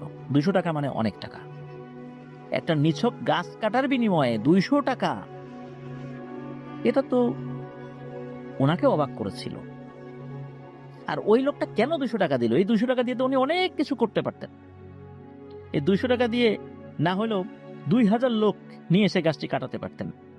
তা না করে ওনাকে দিয়ে গাছটি কাটালেন, এত টাকা। যাই হোক, আব্দুর রহমান খুশি হয়ে যান। উনি টাকা নিয়ে খুশি মনে বাড়িতে চলেও আসেন। চিন্তা করেন যে এইবার আরো কিছু জায়গা জমি কিনবেন, বাড়িটা আরো সুন্দর করে পাকাপোক্ত করে তুলবেন। তো বাড়িতে আসার পর উনি রাতের বেলা যখন ঘুমিয়েছেন, ঘুমের মাঝে উনি স্বপ্ন দেখেন। স্বপ্নে সেই অবয়বগুলোকে আবার উনি দেখতে পান। ওই অবয়বগুলোকে দেখে মনে হচ্ছিল সেগুলো অনেক রাগান্বিত হয়ে আছে। অবয়বগুলোর চেহারা এবার আর আগের মতো অস্পষ্ট না। আব্দুর রহমান এবার বেশ স্পষ্টভাবে সেইগুলোকে দেখতে পান। কি ভয়ঙ্কর তাদের চেহারা! তাদের চেহারাগুলো দেখে মনে হচ্ছে মুখের চামড়াগুলো একদম শুকিয়ে গেছে। ওই যে মমি করার পর যেরকম চেহারা হয় না, একদম শুকিয়ে যায়, ওই রকম আর কি। নাকের জায়গায় শুধু দুটো বড় বড় ছিদ্র, ঠোঁট বলতে কিছু নেই, একেবারে দাঁতের মাড়ি সহ সুচালো দাঁতগুলো সরাসরি দেখা যাচ্ছে। দাঁতগুলো ফাঁকা ফাঁকা, চোখের কোটরে মনে হচ্ছে জ্বলন্ত দুটি কয়লা জ্বলছে। স্বপ্নের মধ্যেই আব্দুর রহমানকে উদ্দেশ্য করে ওই অবয়বগুলো একই সুরে বলতে থাকে, সবাই একসাথে, তোকে এত নিষেধের পরেও আজকে তুই যে কাজটি করে এসেছিস, এর ফল তোকে ভোগ করতে হবে। তোর বংশকে আমরা নির্বংশ করে দিব। এমন ভয়ঙ্কর স্বপ্ন দেখে আব্দুর রহমানের ঘুম ভেঙে যায়। ভয়ে সে হন্তদন্ত হয়ে বিছানায় উঠে বসে। আব্দুর রহমানের স্ত্রী তার পাশেই শুয়েছিল। তখন উনিও আব্দুর রহমানকে জিজ্ঞেস করেন, কি হয়েছে, খারাপ কিছু দেখেছো কিনা? উত্তর আব্দুর রহমান শুধু বলেন যে তেমন কিছু না, খারাপ একটি স্বপ্ন দেখেছি। তখন আব্দুর রহমানের স্ত্রী আব্দুর রহমানকে বলেন, ও তেমন কিছু না, দোয়া দুরুদ পরে ঘুমিয়ে যাও। আব্দুর রহমানও দোয়া দুরুদ পরে আবার শুয়ে পড়েন। শুয়ে থাকার কিছুক্ষণের মধ্যে আব্দুর রহমানের আবারও ঘুমের যে ভাবটা এটা চলে আসে।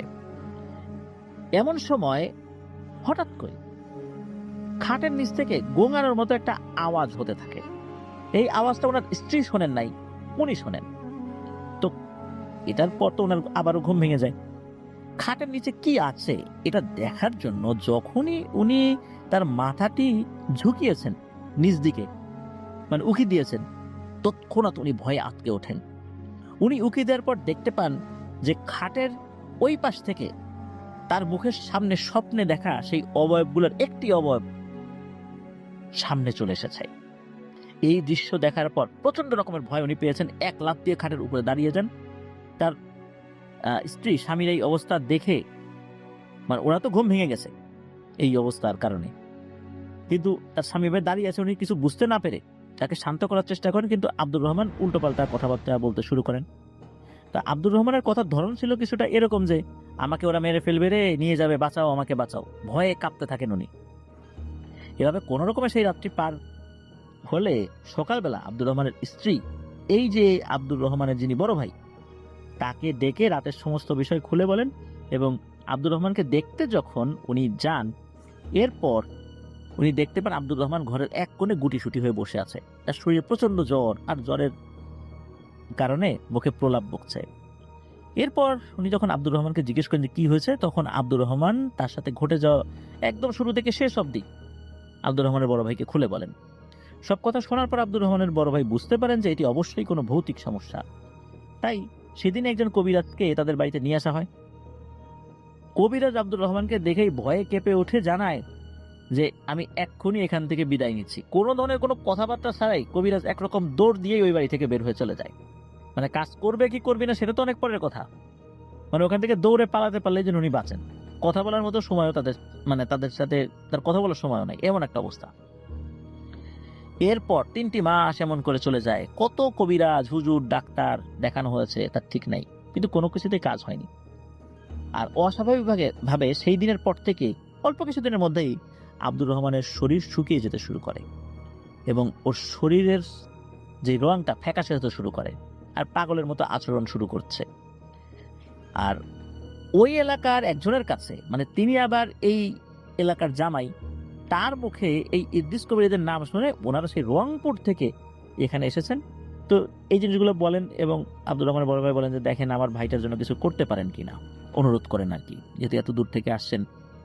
এদিকে ইদ্রিস কবিরাজ আব্দুর রহমানকে প্রথম দেখেই বুঝতে পেরেছিলেন যে এই রোগীর সমস্যাটা সমাধান করা মোটেও সহজ কাজ হবে না। এরপর ইদ্রিস কবিরাজ তার চেষ্টা শুরু করেন। আব্দুর রহমানের বড় ভাই কথাগুলো যখন বলেছিলেন তখন কিন্তু ইদ্রিস কবিরাজ আব্দুর রহমানের দিকে খুব ভালোভাবে খেয়াল করেছিলেন। ইদ্রিস কবিরাজ বুঝতে পেরেছিলেন যে এই আব্দুর রহমানের উপর একটি না বরং একাধিক জিনে প্রভাব রয়েছে। প্রথমে কবিরাজ আব্দুর রহমানের একটি আঙ্গুল চেপে ধরেন এবং বিড়বিড় করে পবিত্র কোরআন থেকে বিভিন্ন আয়াত তেলাওয়াত করতে থাকেন। কিন্তু মনে হচ্ছিল কবিরাজের চেষ্টাটা বৃথা, কারণ সেখানে কোনো জিন হাজির হচ্ছিল না। এভাবেই অনেকক্ষণ অতিবাহিত হওয়ার পর একটি জিন অবশেষে হাজির হয়। জিনটি এসে আব্দুর রহমানের শরীর ব্যবহার করে কবিরাজকে বলতে থাকে, এই বেটা কবিরাজ, তুই আমাকে ডাকার সাহস পেলি কোথা থেকে? আমরা কারো ডাকে সাড়া দেই না, কিন্তু তুই আসতে বাধ্য করলি, কাজটি কিন্তু মোটেও ভালো হলো না। ইদ্রিস কবিরাজ নরম সুরে বলল, আপনি কে? কেন আপনি এই লোকটাকে এত কষ্ট দিচ্ছেন? তো এই কথাগুলো বলার মাঝেই আব্দুর রহমানের শরীরে আরো জিন এসে হাজির হয়। এভাবে 5টি জিন আব্দুর রহমানের শরীরে হাজির হয়। তারা এসে কবিরাজকে অনেক কথা শোনাতে থাকে। জিনগুলো কবিরাজকে অনবরত ভয় দেখাতে থাকে তাদের কথার মাধ্যম দিয়ে, আর বলতে থাকে যে ভালো চাস তো আমাদের কাজের মধ্যে থেকে তুই সরে যা, তোর কোনো ক্ষতি আমরা করতে চাচ্ছি না। ইদ্রিস কবিরাজ জিনগুলোকে প্রশ্ন করে, আচ্ছা আপনারা শুধু এইটা বলেন যে কেন এই লোকটির সাথে এমন করছেন? তখন একটি জিন বলতে শুরু করে, আমরা মারিদ সম্প্রদায়ের জিন, আমরা মোট 5 জন। আমরা অনেক আগে থেকেই ওই শেওড়া গাছটিতে ছিলাম। সেইখানে আমরা কোনো মানুষকে বিনা কারণে দেখাও দিতাম না, কাউকে ভয়ও দেখাতাম না, কারো ক্ষতিও করতাম না। ওই গাছটিতে থাকার জন্য গাছটির মালিকের পূর্বপুরুষদের সাথে অনেক আগেই আমরা একটা চুক্তি করেছিলাম। এইভাবেই সেখানে আমরা ছিলাম বহু বছর। এই গাছের মালিকের পূর্বপুরুষরা কখনো কাটার কথা চিন্তাও করতো না, আর যদি কেউ এই গাছটি কাটতেও আসতো তাদেরকে আমরা আমাদের মতো করে নিষেধ করে দিলে লোকগুলো চলে যেত। কিন্তু এই আব্দুর রহমানকে আমরা নিষেধ করা সত্ত্বেও সে আমাদের বাসস্থান নষ্ট করে দিয়েছে। তাকে তো আমরা এত সহজে ছেড়ে দেব না। তার মৃত্যু না হওয়া পর্যন্ত আমরা কোথাও যাচ্ছি না। আমরা চাইলে অনেক আগে ওকে মেরে ফেলতে পারতাম, কিন্তু ওকে কষ্ট দিয়ে তিলে তিলে মারব। আর গাছটির মালিককেও ছেড়ে দিব না, তাকেও এই গাছ কাটার ফল ভোগ করতে হবে। তো ইদ্রিস কবিরাজ কথাগুলো মনোযোগ দিয়ে শুনে বললেন, আমরা তো মানুষ, আমরা আপনাদের অনেক বিষয় বুঝতে পারি না। আর আব্দুর রহমান তো ভুল করে ফেলছে, তাকে আপনারা মাফ করে দেন, আর আপনারা চাইলে অন্য একটি বাসস্থান আমি ঠিক করে দিতে পারি। তখন আব্দুর রহমানের শরীর থেকে এই জিনগুলো বলে ওঠে, আমরা আব্দুর রহমানকে মাফও করব না, আর কোনো কিছু নেবেও না তোদের কাছ থেকে। এটার একটাই সমাধান, আব্দুর রহমানের মৃত্যুই ওর মাফ। কবিরাজ এই জিনগুলোর কাছে অনেক অনুনয় করে বলতে থাকে যে আপনারা কি দিলে ওর কাছ থেকে চলে যাবেন, এরকম অনেক কিছু বলেন আর কি। এরপর আব্দুর রহমানের ভেতর থেকে ওই জিনগুলো বলে ওঠে, আরে কোনো কিছুর জন্য আসলে তো অনেক আগেই আমরা সেগুলো নিয়ে চলে যেতাম। আরে বেটা কবিরাজ, তোকে বলছি তুই এই বিষয়ের মধ্যে আসিস না, আমাদের কাজে বাধা দেওয়ার দুঃসাহস করিস না। এর ফল কিন্তু তোর জন্য ভালো কিছু বয়ে আনবে না। কথাবার্তার ধরন শুনে ইদ্রিস কবিরাজ বুঝতে পারেন যে এদেরকে ভালোভাবে কথা বললে কাজ হবে না, এরা কথা শোনার পাত্র না। তখন কবিরাজ রাগান্বিত হয়ে বলে ওঠেন, ভালো চাস তো চলে যা, না হলে আমি বাধ্য হব তোদেরকে শায়েস্তা করতে। কিন্তু জিনগুলো তাদের আগের কথায় অটল থাকে। এরপর কবিরাজ তার নিজের মতো করে একা একা কথা বলতে শুরু করেন। কবিরাজ মূলত তাকে সাহায্যকারী একটি শক্তিশালী জিনকে আহ্বান করেছিলেন, মূলত তার সাথেই কথা বলছিলেন বা পরামর্শ করছিলেন যে কি করা যায়, কি করলে এগুলোকে তাড়ানো যাবে। বেশ কিছুক্ষণ পর কবিরাজ আহ, একটা কৌশল অবলম্বন করেন। একজনকে বলেন যে আমার মুরগির খোপ থেকে একটা মুরগি ধরে আনতো। মূলত একটা মোরগ ধরে নিয়ে আসা হয়েছিল আর কি মুরগির খোপ থেকে। তো একটা মোরগ ধরে নিয়ে আসা হয়, ওই মোরগটাকে একটা বিশেষ প্রক্রিয়ায় জবাই করা হয়। তো এই কাজটার মাধ্যমে ওই জিনগুলো বোকা হয়ে যায়, তারা ভেবে নেয় যে আব্দুর রহমানের কোনো ক্ষতি তারা আর করতে পারবে না, আর এই মোরগটাকে জবাই করার মাধ্যমে তাদের অনেক শক্তি শেষ হয়ে যাবে। যদিও বা তারা জানে মারা যাবে না, কিন্তু শেষ হয়ে যাবে। আর এইটা শেষ ইতোমধ্যে হয়েও গেছে, এটা মনে করেছে ওই জিনগুলো। এই জিনগুলো তখনকার মতো চলে যায় আব্দুর রহমানের শরীর থেকে। চলে যাওয়ার পর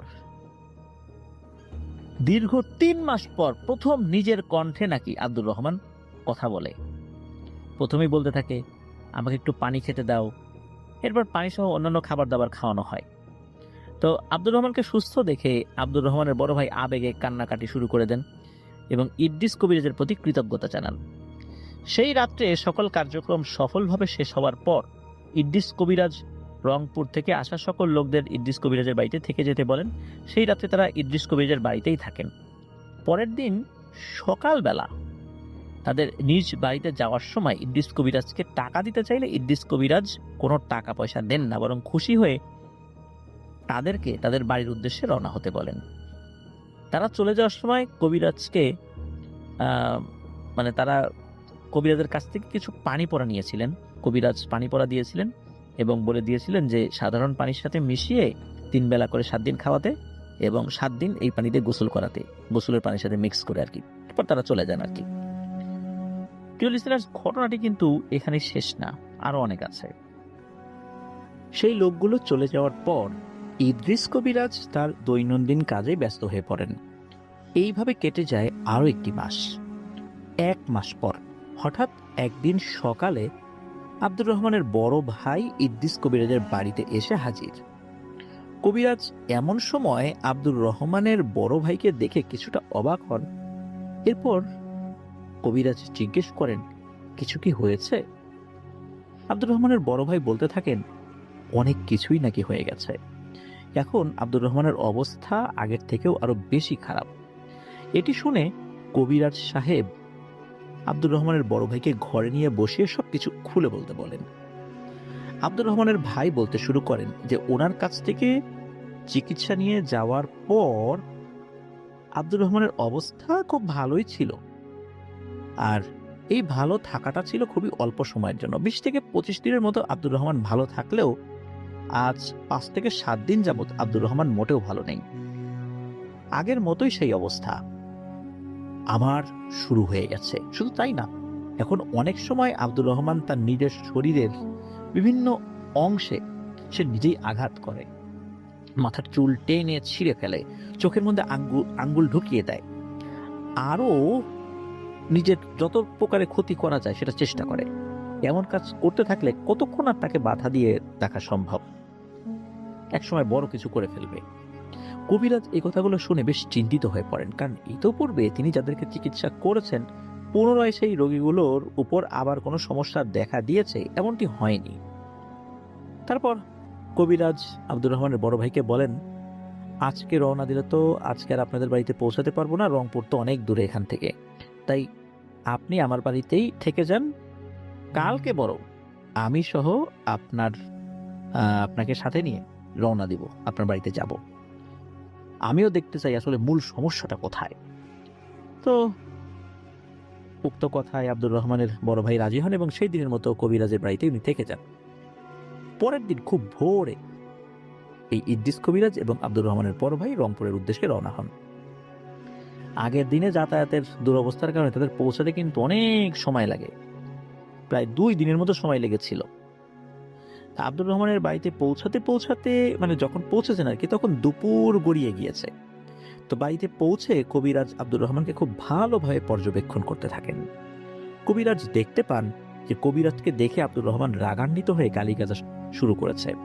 এরপর কবিরাজ আব্দুর রহমানের বড় ভাইকে ডেকে নিয়ে বলেন যে আজকে এশার নামাজের পর আমি আবার বসবো, আপনি আমাকে কিছু জিনিসপত্র জোগাড় করে দেন।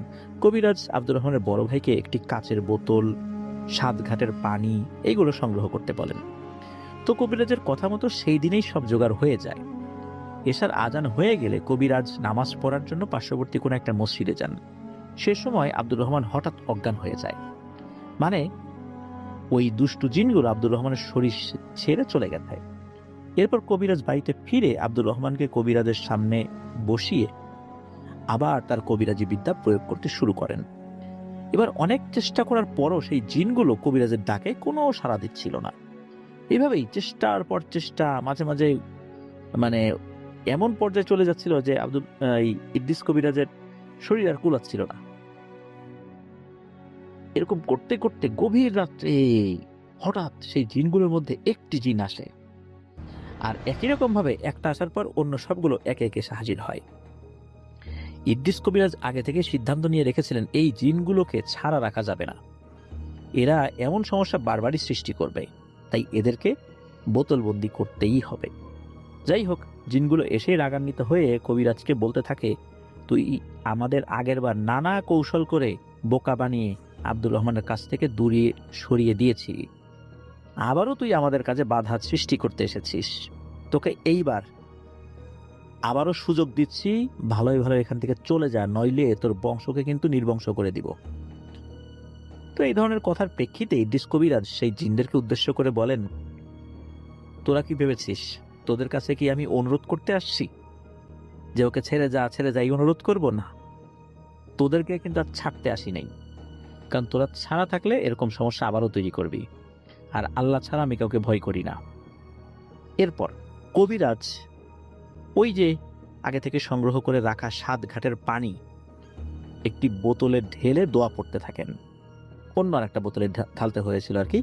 তারপর সেই বোতলটি আব্দুর রহমানের মাথার নিচে ধরে রেখেছিলেন। আব্দুর রহমান তো বসা ছিল, তার মাথার নিচে বলতে থুতনির ওইখানটাতে রেখেছিলেন, আর আব্দুর রহমানের মাথাটা ধরে নিচু করে বোতলটি একটু কাছে নিয়ে রাখেন।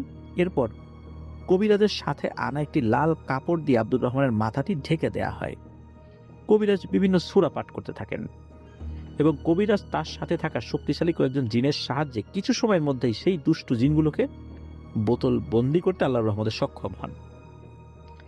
এই কাজটির পর কবিরাজের সাথে থাকা একটি ভালো জিন কবিরাজকে জানায় যে এই মারিদ জিনেরা অনেক শক্তিশালী হয়ে থাকলেও আল্লাহর কালামের কাছে সেই সবকিছুই তুচ্ছ, কিন্তু এইখানে 4টা জিন বন্দি করা গেছে, আর একটা জিন যে কোনোভাবেই হোক কৌশলে এখান থেকে পালিয়েছে এবং সে অনেক দূরে গোপন একটি স্থানে আশ্রয় নিয়েছে।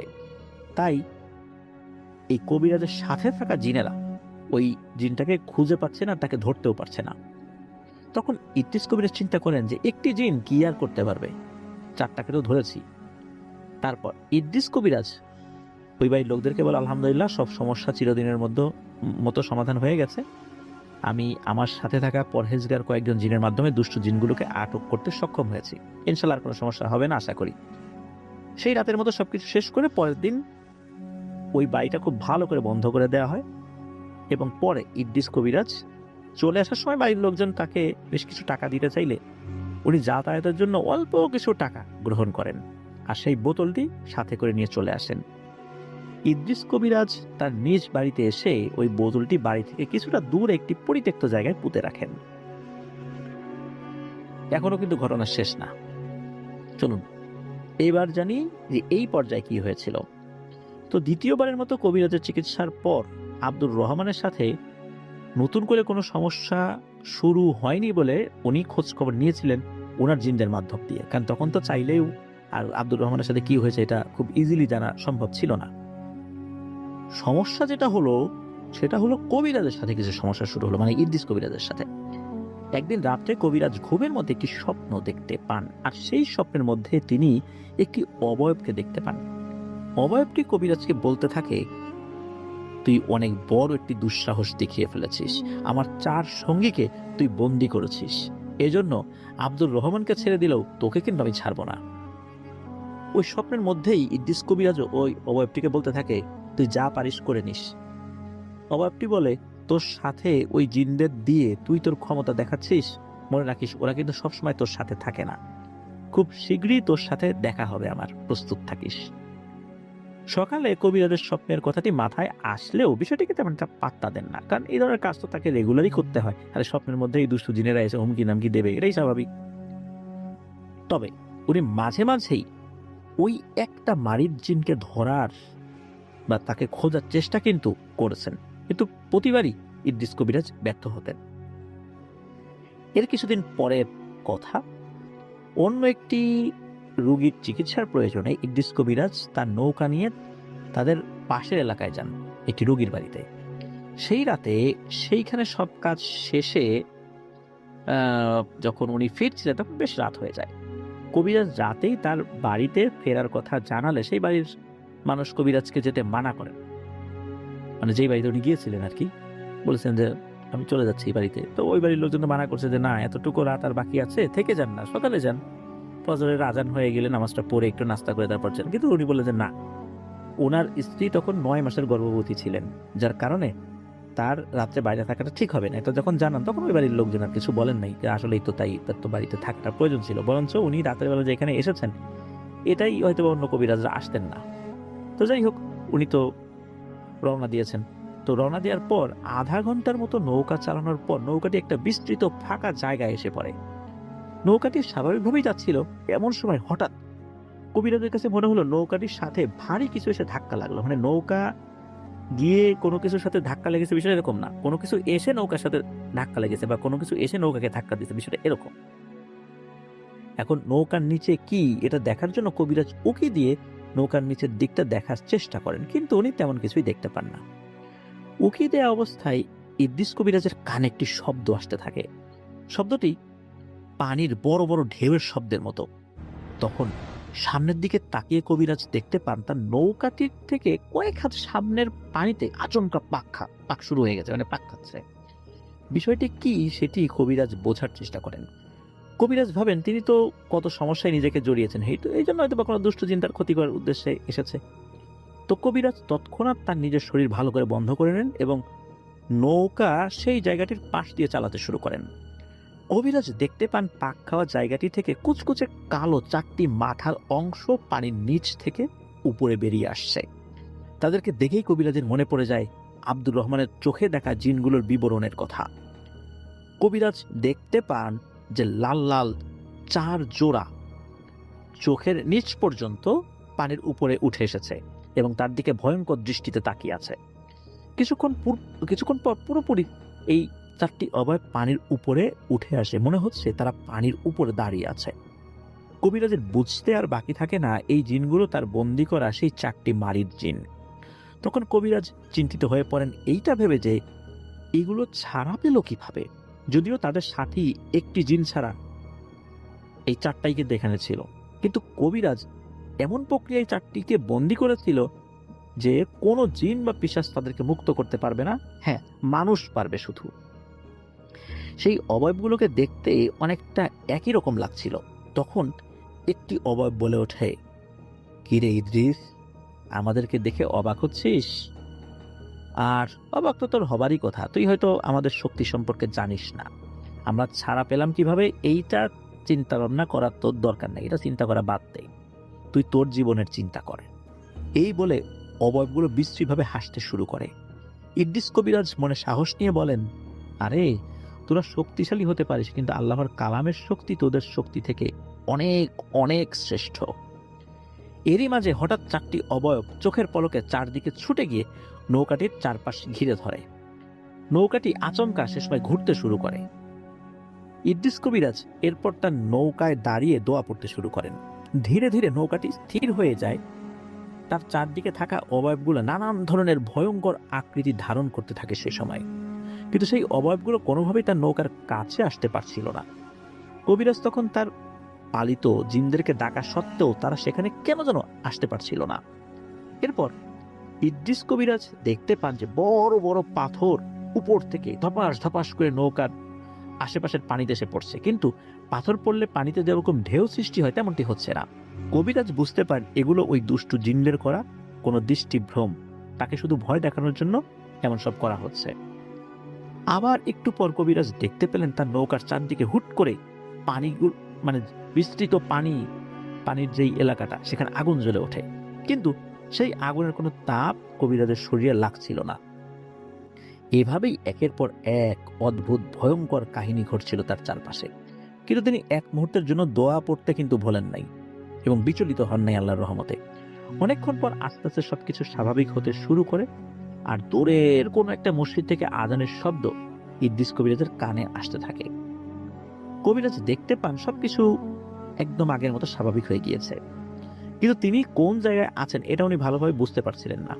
কবিরাজ তখন সেখানে দাঁড়িয়ে অপেক্ষা করতে থাকেন ভোরের আলোর জন্য। পরে কিছুটা ভোরের আলো ফুটলে জায়গাটি চিনতে পারেন এই জায়গাটি কবিরাজের এলাকা থেকে বেশ অনেক দূরের একটি জায়গা। উনি এইখানে কিভাবে চলে আসছেন নিজেও বুঝতে পারছিলেন না। যাই হোক, যেহেতু উনি চিনতে পেরেছিলেন তখন কবিরাজ তার নৌকা বাড়ির দিকে আগানো শুরু করেন। সেই জায়গা থেকে 4 ঘন্টা নৌকা চালানোর পর কবিরাজ তার বাড়ি দেখতে পান। একটি বিষয় দেখে কবিরাজ দূর থেকেই কিছুটা অবাক হন। উনি দেখতে পান যে তার বাড়ির ঘাটে অনেকগুলো নৌকা বাঁধা আর অনেক লোকজন এলোমেলোভাবে তার বাড়ির আঙিনায় ছোটাছুটি করছে। কবিরাজ আর বেশি কিছু চিন্তা না করে ওই নৌকাটি তার বাড়ির দিকে আগানো শুরু করেন। নৌকাটি তাদের বাড়ির ঘাটে বেঁধে উপরে উঠে আসলে বাড়ির লোকজন ভেতর থেকে চিৎকার করে কান্নাকাটির শব্দ জুড়ে দেন আর কি। তো কবিরাজ হন্তদন্ত হয়ে ছুটে তার নিজের বাড়িতে ঢোকেন। বাড়িতে গিয়ে দেখতে পান যে তার স্ত্রী সহ তার আপন লোকজন কান্নাকাটি করছে। কবিরাজের স্ত্রী পাগলের মতো বিলাপ করে কান্নাকাটি করছে আর বলছে যে আমি আমার সন্তানকে নিজ হাতে খুন করেছি। ইদ্রিস কবিরাজ কিছু বুঝে ওঠার আগেই তার একজন পরিচিত লোক তাকে হাত ধরে টানতে টানতে ঘরের সামনে নিয়ে আসেন। ঘরের সামনে গিয়ে কবিরাজ যে দৃশ্যটি দেখতে পান এতে উনি বাকরুদ্ধ হয়ে যান। কবিরাজ দেখতে পান যে লাশের খাটিয়ার উপর কাফনে মোড়ানো ছোট্ট ফুটফুটে একটা বাচ্চার লাশ। কবিরাজের আর বুঝতে বাকি থাকে না এটি তার নিজের সন্তান।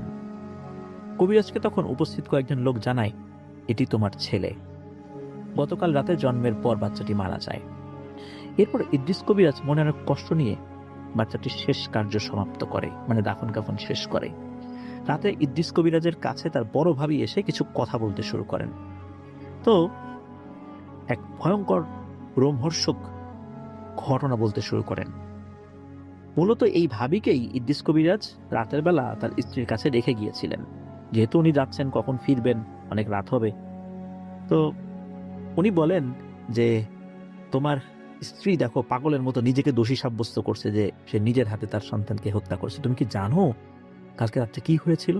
তুমি বাড়ি থেকে চলে যাওয়ার আগে তো আমাকে লোক মারফত খবর দিয়ে বাড়িতে রেখে গিয়েছিলে। রাতে খাবার দাবার শেষে আমি তোমার স্ত্রীর সাথেই ঘুমাতে যাই।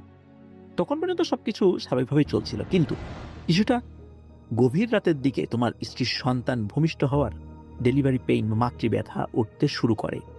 আমি তখন বুঝতে পারি এ কাজ করা আমার একার পক্ষে সম্ভব নয়, তাই তোমার বড় ছেলেকে পাঠাই গ্রামের আরো 2-4 জন মহিলাকে ডেকে আনতে। তো তাদেরকে অল্প সময়ের মধ্যে তোমার ছেলে নিয়েও আসে। মধ্যরাতের দিকে তোমার স্ত্রীর গর্ভ থেকে জীবিত এক ফুটফুটে ছেলে সন্তান ভূমিষ্ঠ হয়। সন্তানটি জন্ম নেওয়ার পর থেকেই মূল সমস্যাটি শুরু হয়। সেই বাচ্চাটিকে আমি তখন আমার কোলে রেখে আমি দেখছিলাম। এমন সময় দেখি তোমার স্ত্রী এক পাশে ঝিম ধরে বসে আছে। আমি তোমার স্ত্রীকে বললাম, কি অমন করে বসে আছিস কেন? সে আমার কথার কোনো জবাব না দিয়ে একই রকম ভাবে বসে থাকে। একটু পর হঠাৎ তোমার স্ত্রী খিলখিল করে হাসতে শুরু করে। কিছু বুঝে ওঠার আগেই সে হিংস্র জন্তুর মতো আচরণ শুরু করে। আমার কোল থেকে বাচ্চাটিকে কেড়ে নিয়ে তার কোলে নিয়ে যায়। বিষয়টি এমনভাবে করছিল যা কোনো মা তার বাচ্চার সাথে করতেই পারে না। আমরা বলতে থাকি, এই কি হয়েছে তোর, এমন করছিস কেন? কিন্তু আমাদের প্রশ্নের কোনো উত্তর না দিয়ে বাচ্চাটির দিকে এক দৃষ্টিতে তাকে বিশ্রীভাবে হাসতে থাকে। এরপর হঠাৎ সে বাচ্চাটিকে এক ঢিল মেরে ঘরের মেঝেতে ফেলে দেয়। ঘরের মেঝে মাটির হওয়ায় বেশ ঠান্ডা ছিল। এই ঠান্ডা মাটি এত ছোট বাচ্চার পক্ষে সহ্য করা সম্ভব না। আর হঠাৎ করে মাটির উপর পড়ে গিয়ে সে প্রচণ্ড ব্যথাও পেয়েছিল। বাচ্চাটি তার মায়ের কোলে যাওয়ার পর থেকে সে কান্নাকাটি করছিল। আগে কিন্তু ওরকম কান্নাকাটি করছিল না, কিন্তু আবার এরকম ঢিল খেয়ে মাটিতে পড়ে আরও উচ্চস্বরে কান্নাকাটি করছিল। উপস্থিত সবাই অবাক হয়ে এমন কাজে বাধা দেওয়ার অনেক চেষ্টা করার পরেও আমরা ব্যর্থ হয়েছি। এত ছোট বাচ্চা মাটিতে এভাবে পড়ে থাকলে নির্ঘাত মারা যাবে। এটা চিন্তা করে যখন আমি বাচ্চাটিকে তুলতে সামনে যাই, তখন তোমার স্ত্রী এক লাফ দিয়ে দাঁড়িয়ে যায় এবং সে এসে আমাকে সজোরে এমন এক ধাক্কা দেয়। এই ধাক্কাটি খাওয়ার পর আমি বুঝতে পারি এটি মোটেও তোমার স্ত্রীর ধাক্কা নয়। এত শক্তি তোমার স্ত্রীর শরীরে এই অবস্থাতে থাকার কথা না। মূলত 7-8 জন পুরুষ মানুষের শক্তি তোমার স্ত্রীর শরীরে চলে আসছিল। তো এমত অবস্থায় আমরা নানাভাবে সেই বাচ্চাটিকে উদ্ধার করার চেষ্টা করি, কিন্তু তোমার স্ত্রী কোনো মতেই তার বাচ্চার ধারের কাছে আমাদেরকে ঘেঁষতে দিচ্ছিল না। একসময় সেখানে থাকা একজন মহিলা একটা বাঁশের ছোট লাঠি দিয়ে তোমার স্ত্রীকে একটি আঘাত করলে সে অনেক রাগান্বিত হয়ে যায় এবং আমাদের সবাইকে সে উল্টোপাল্টা বেধড়ক মারধর করতে করতে ঘর থেকে বের করে দেয়। মূলত তোমার স্ত্রীকে আঘাত করার উদ্দেশ্য ছিল যেন তার কোল থেকে বাচ্চাটি নিয়ে বাচ্চাটিকে বাঁচানো যায়, কিন্তু আমরা করতে পারিনি। আমাদেরকে বের করে দিয়ে তোমার স্ত্রী ঘরের দরজা লাগিয়ে দেয়। ঘরের বাইরে থেকে তোমার ছেলে মেয়ে সহ আমরা সকলে দরজা জানালায় অনবরত ধাক্কাধাক্কি করতে থাকি এবং তোমার স্ত্রীকে ডাকাডাকি করতে থাকলেও কোনো কাজ হয়নি। বাইরে থেকে শুধু তোমার স্ত্রীর অট্টহাসির শব্দ আর বাচ্চাটির কান্নাকাটি শুনতে থাকি। আমাদের মধ্যে থেকে একজন ঘরের একটি ছিদ্র দিয়ে ঘরের ভেতরের পরিবেশ দেখতে থাকে। তখন আমাদেরকে ডাকলে আমরাও দেখতে পাই টিম টিম করে হারিকেনের আলো জ্বলছিল ঘরে, আর সেই আলোতে দেখতে পাই তোমার স্ত্রী বসে রয়েছে মাথাটা নিচু করে, আর তার সামনে বাচ্চাটি হাত পা ছুড়ে ছটফট করে কান্নাকাটি করছে। এই গভীর রাত্রে আমরা চিৎকার করে আশেপাশের মানুষদের কাছে অনেক সাহায্য চেয়েছি, কিন্তু এত রাত্রে আর এত দূরে দূরে মানুষের বসতবাড়ি হওয়ায় কেউ আমাদেরকে সাহায্য করতে আসতে পারেনি। তো এভাবেই বাচ্চাটি জন্মের পর ঠান্ডা মাটিতে পড়ে থাকতে থাকতে ধীরে ধীরে নিস্তেজ হয়ে পড়ছিল। এভাবে আর কিছুক্ষণ পর আমরা ঘরের বাইরে থেকে বাচ্চাটির আর কোনো কান্নার শব্দও শুনতে পাচ্ছিলাম না। তখন আমরা ধরেই নিলাম বাচ্চাটি হয়তো মারা গিয়েছে। এর কিছুক্ষণ পর তোমার স্ত্রী হুট করে ঘরের দরজাটি খুলে দিয়ে আবার তার আগের জায়গায় গিয়ে বসে পড়ে। তারপর অনেকেই ঘরের ভেতরে গিয়ে যেটা ভেবেছিলাম সেটাই দেখতে পাই, বাচ্চাটির নিথর দেহ তার মায়ের সামনে পড়ে আছে। তখন আবার তোমার স্ত্রী একদম চুপ করে বাচ্চাটির দিকে এক দৃষ্টিতে তাকিয়ে বসেছিল। আমি দৌড়ে গিয়ে বাচ্চাটিকে কোলে নিলে বুঝতে পারি সব শেষ। সত্যি বাচ্চাটি আর বেঁচে নেই। ততক্ষণে চারপাশে ফজরের আজান শুরু হয়ে গিয়েছে। ফজরের আজান শুরু হওয়ার পর তোমার স্ত্রী অজ্ঞান হয়ে মাটিতে লুটিয়ে পড়ে। আর শেষ সময় আমরা চিৎকার চেঁচামেচি করতে থাকলে ওই সময় আশেপাশের কিছু লোক ধীরে ধীরে আসতে শুরু করে, কারণ ওই সময় অনেকেই চলাফেরা শুরু করেছিল এবং তারাও এসে এই অবস্থা দেখতে পায়। যেহেতু গ্রামের মানুষজন খুব ভোরে ফজরের আজানের পরপরই বাইরে বের হয়ে যায়, আর এরপর ঘন্টাখানিকের মতো তোমার স্ত্রী অজ্ঞান থাকলে তারপর তার জ্ঞান ফেরানোর চেষ্টা করা হলে তার জ্ঞান আসে। আর জ্ঞান আসার পর সে কিছুই মনে করতে পারছিল না। সে শুধু বলতে থাকে, এত লোকজন কেন, কি হয়েছে, আমার বাচ্চা কোথায়? এমন সময় লোকজনের মুখে সমস্ত ঘটনা শুনে তোমার স্ত্রী বুঝতে পারে তার বাচ্চার সাথে কি হয়েছে। এরপর থেকেই বাচ্চাটির লাশ দেখে তোমার স্ত্রী এমন পাগলের মতো কান্নাকাটি শুরু করেছে। তো বড় ভাবির মুখ থেকে এই কথাগুলো শুনে ইদ্রিস আলী তো হাউমাউ করে কেঁদে ওঠে আর বলতে থাকে, আমার জন্যই আমার এই নিষ্পাপ সন্তানটি আজ এভাবে শয়তানদের হাতে মারা গেল। এরপর সেই রাতেই কবিরাজ তার কবিরাজি যে ঘরটা ছিল একা একা গিয়ে তার সাহায্যকারী সব জিনদেরকে আমন্ত্রণ করতে থাকে। মোটামুটি সব জিন এসে উপস্থিত হয়। তখন ইদ্রিস কবিরাজ তার জিনদের কাছে জানতে চান যে তারা থাকা সত্ত্বেও কেন তার পরিবারের সাথে এমনটা ঘটল। কবিরাজের এমন প্রশ্নের উত্তরে জিনগুলো এক ভয়ঙ্কর তথ্য দেয়। জিনগুলো জানায় তারা সর্বদা কবিরাজের মঙ্গল চায়, কবিরাজের সমস্ত ভালো মন্দ বিষয় দেখার দায়িত্ব ছিল তাদের উপর, কিন্তু তারা সেই মোতাবেক কাজ করেও আসছিল। ঝামেলা যেটা হলো সেটা হলো এই ঘটনার রাতে তারা কবিরাজের বাড়ির সীমানায় এক অদ্ভুত মায়া শক্তির কারণে বা মায়াজালের কারণে প্রবেশ করতে পারছিল না। তখন কবিরাজ জিজ্ঞেস করে, সেই দুষ্টু 4টি জিন ছাড়া পেল কিভাবে? তখন কবিরাজের পালিত জিনগুলোর মধ্যে থেকে তথ্য সংগ্রহকারী বা মুখবির এক জিন বিষয়টি জানার জন্য কবিরাজের কাছ থেকে কিছু সময় নিয়ে তথ্য সংগ্রহ করতে চলে যায়। কিছুক্ষণ পর সেই জিনটি এসে বলতে থাকে মূল ঘটনা। সেই তথ্য সংগ্রহকারী জিনটি বলতে থাকে যে এই যে যেই দুষ্টু 5টা জিন ছিল তাদের মধ্যে একজন তো বোতলবন্দি হয়নি, সে সেখান থেকে পালিয়ে গিয়েছিল, আর 4টা জিনকে আটক করা গিয়েছিল। যে জিনটি পালিয়ে গিয়েছিল সেটি গিয়ে আশ্রয় নেয় ভয়ঙ্কর রকমের এক পিশাচ সিদ্ধ দুষ্টু এক তান্ত্রিকের কাছে। এই তান্ত্রিকের কাছে আশ্রয় নেয়ার জন্য সে তার সারা জীবনের গোলাম হয়ে যাবে এরকম একটা প্রতিশ্রুতি দেয়। সে তান্ত্রিকের সব কাজ করবে এরকম প্রতিশ্রুতি দেয়। তান্ত্রিকও সে জিনের কথা মতো কিছুদিনের মধ্যেই ভয়ঙ্কর কালো জাদুর মাধ্যমে সে জানতে পারে ঠিক কোথায় কোন জায়গায় এই বোতলটি রাখা হয়েছে, আর তান্ত্রিক সশরীরে এসে এখান থেকে বোতলটি সংগ্রহ করে নেয় কোনো এক রাত্রে, আর এই জিনগুলোকে মুক্ত করে দেয়। এই মুক্ত হওয়ার পর এই 5টি জিন এবং তান্ত্রিক সহ আরও বেশ কয়েকটি শক্তিশালী খারাপ জিন মিলে এই সমস্ত ঘটনা ঘটিয়েছে।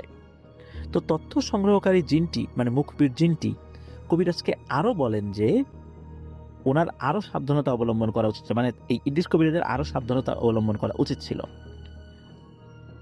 জিনগুলো জানায় যে ওনার বাড়ির চতুর্দিকে যে বন্ধনীটি দেওয়া হয়েছিল সেটা অনেক বছর আগে ধীরে ধীরে সেটির কার্যক্ষমতা বা যেই ব্যাপারটা কার্যক্ষমতা আর কি, এটা অনেকখানি নষ্ট হয়ে গিয়েছিল। সব মিলিয়ে এখন একটা খারাপ সময় চলে এসেছে। আর একটা বিষয় তারা জানায় যে যখন এই ইদ্রিস কবিরাজ এই জিনদেরকে ডাকছিলেন তখন সেই ডাক তারা শুনতে পেলেও তারা এসে ইদ্রিস কবিরাজকে কোথাও দেখতে পাচ্ছিলেন না, এক মায়াজালের মধ্যে পড়ে গিয়েছিলেন, কোথাও তাকে দেখতে পাচ্ছিলেন না। এই কারণে তার কাছে পৌঁছাতেও তারা পারছিলেন না। তো যাই হোক, এরপর ইদ্রিস কবিরাজ জিনগুলোর কাছে জানতে চান যে এখন কি করণীয়। তখন ওই যেই জিনটা তার ওস্তাদ যাকে দিয়েছিলেন আর কি, তো সেই জিনটা বলেন যে আপনি কি ভুলে গেছেন আপনার সেই সঙ্গীর কথা যার সাথে আপনি আপনার ওস্তাদের সাথে দীক্ষা নিয়েছেন? আপনি তার কাছে যান, তার সাথে দেখা করুন, সমস্ত বিষয় খুলে বলুন, ইনশাল্লাহ আপনার দুজন মিলে একত্রে এই বিষয়টা সমাধান করতে পারবেন। তো এই কথাগুলো শুনে কবিরাজ জিনদের কাছেই তার পুরনো সেই বন্ধুর কথা জানতে চান। তখন ওই যে উপহার পাওয়া সেই জিনটি জানায় এখনো সিলেটের সেই ওস্তাদের বাড়িতেই সেই লোকটি আছেন, তবে এটাও জানান যে আপনার ওস্তাদ আর বেঁচে নেই, 8-9 বছর আগেই উনি দুনিয়ার মায়া ত্যাগ করে চলে গেছেন। ওস্তাদের মৃত্যুর খবরে উনি খুব শোকাহত হন আর ওনার সেই সঙ্গীর সাথে দেখা করার জন্য রওনা দেন। তবে রওনা দেওয়ার আগে ওনার বাড়িটা খুব ভালো করে পুনরায় বন্ধনী দিয়েছিলেন। পরদিন খুব ভোরে ইদ্রিস কবিরাজ তার বাড়িতে থাকা কিছু আত্মীয় স্বজনদেরকে জানান যে একটি প্রয়োজনীয় কাজের উদ্দেশ্যে উনি কিছুদিনের জন্য বাড়িতে থাকতে পারবেন না, সিলেট যাচ্ছেন, তারা যেন কবিরাজের বাড়িতেই থাকে এবং সবকিছু দেখে রাখে। এই বলে ইদ্রিস কবিরাজ আর দেরি না করে সিলেটের উদ্দেশ্যে রওনা হন। সিলেটে পৌঁছে সে বহু বছর পর আবার তার ওস্তাদের বাড়িতে যান। সেখানে গিয়ে কবিরাজ সেই সঙ্গীর দেখা পান। অনেকদিন পর দেখা হওয়া সেই সঙ্গীকে ভালো মন্দ জিজ্ঞেস করলে তিনি জানান যে তিনিও সংসার জীবন পালন করেননি, পিছুটান থাকবে এই জন্য। তো তারপর ইদ্রিস কবিরাজ জানান যে কি কাজের উদ্দেশ্যে তিনি এখানে এসেছেন। ইদ্রিস কবিরাজ তার জীবনের সাথে ঘটে যাওয়া সমস্ত ঘটনা তার সঙ্গীকে খুলে বলেন। এতদিন পর ইদ্রিস আলীকে কাছে পেয়ে তার সঙ্গী খুশি হলেও তার জীবনের এমন দুর্বিষহ ঘটনা শুনে অনেক কষ্ট উনি পান। এরপর ইদ্রিস কবিরাজ তার সঙ্গীকে জানান যে জিনদের সাথে পরামর্শের কথা এবং তাদেরকে একত্রে মিলে এই কঠিন কাজটি সমাধান করতে হবে। তখন তার সঙ্গী তাকে বলেন যে অবশ্যই আমি তোমার সাথে যাব এবং ইনশাল্লাহ এই সমস্যার সমাধানও হবে। এরপরের 2 থেকে 3 দিন ওনারা খুব বিচক্ষণতার সাথে কাজ করেছিলেন। বিশেষ করে এই যে যিনি সঙ্গী, এই সঙ্গী তো তার ওস্তাদের সমস্ত জিনদের পেয়েছিলেন। তো এই জিনদের মধ্যে যারা খুব বুজুর্গ ছিলেন আর কি, যারা খুব বড় মানের রাকি, তাদেরকে ডেকেছিলেন। তো তাদের মাধ্যমে জানতে পারেন যে এই যে শয়তান 5 মারিদ জিন, এই জিনদেরকে কিন্তু সহজে পাওয়া যাবে না। এদেরকে পেতে হলে এই মারিদ জিনদের পুরনো আস্তানা, মানে যেখানে ওরা বহু বছর ছিল, ওই গাছটাতে ছিল, ওই জায়গাটাই যেতে হবে, অন্যথায় তাদেরকে ধরা যাবে না। অন্য জায়গায় গেলে তাদেরকে ডাকলে ওরা আসবে না, আর আসলেও ধরা যাবে না। আর এই কাজটি করতে হবে কোনো এক সোমবার, শনি মঙ্গলবারে না, সোমবারে করতে হবে। তারা আরো জানান যে মারিদ জিনগুলো এখন এক খারাপ তান্ত্রিকের সাহায্যে অনেক গোপন স্থানে ঘাঁটি গেড়েছে। তাদের স্থান একটা না, অনেকগুলা। তো এই পরামর্শ শুনে ইদ্রিস কবিরাজ সহ তার সঙ্গী মিলে পরের দিন রওনা হন রংপুরের উদ্দেশ্যে। যেদিন রওনা দেন দিনটা ছিল শনিবার রবিবারে অনেক রাতের দিকে তারা রংপুর গিয়ে পৌঁছেছিলেন। তো ইদ্রিস কবিরাজ যেহেতু আগেও একবার রংপুর এই আব্দুর রহমানের বাড়িতে এসেছিলেন, তাই এই জায়গাগুলো তার পরিচিত ছিল। রাতেই ইদ্রিস কবিরাজ তার সঙ্গীকে নিয়ে আব্দুর রহমানের বাড়িতে যান। রাতে গিয়ে আব্দুর রহমানের ঘরে গিয়ে ডাক দিলে আব্দুর রহমান ঘুম ঘুম চোখ নিয়ে দরজাটি খোলেন। হঠাৎ এত রাত্রে ইদ্রিস কবিরাজকে দেখে আব্দুর রহমান অনেক অবাক হয় এবং বেশ খুশিও হন। বেশি দেরি না করে তাড়াতাড়ি আব্দুর রহমান এই ইদ্রিস কবিরাজ এবং তার সঙ্গীকে ঘরের ভেতরে নিয়ে বসান এবং ইদ্রিস কবিরাজকে জিজ্ঞেস করেন যে কি হয়েছে, আপনি এত রাত্রে কেন? এদিকে ইদ্রিস কবিরাজ খেয়াল করে দেখেন আব্দুর রহমান এখন পুরোপুরি সুস্থ, তার স্বাস্থ্য আগের মতো হয়ে গেছে, একদম স্বাভাবিক আল্লাহর অশেষ রহমতে, আর কোনো সমস্যাও নাকি আর দেখা যায়নি, এটাও কবিরাজ জানতে পারেন। তো ইদ্রিস কবিরাজ যখন তার আসার কারণ আব্দুর রহমানকে কিছুটা জানান এবং বলেন যে আমরা এই কারণে এসেছি, বাকিটা তোমরা পরে বুঝতে পারবা। এর মধ্যে কি হয় যে আব্দুর রহমানের বড় ভাইকে খবর পাঠানো হয়। আব্দুর রহমান খবর পাঠিয়েছিলেন, আব্দুর রহমানের বড় ভাই ওই রাত্রে এসে উপস্থিত। বাড়ি তো কাছাকাছি ছিল। আব্দুর রহমানের বড় ভাই আসলে তখন আব্দুর রহমানের বড় ভাই যখন জানতে চান তখন আবার বিস্তারিতভাবে চিন্তা করেছেন যে পরে বলবো, এবার বিস্তারিতভাবেই খুলে বলেন যে আসলে কেন ওনারা এখানে এসেছেন, কি হয়েছে ওনার পরিবারের সাথে।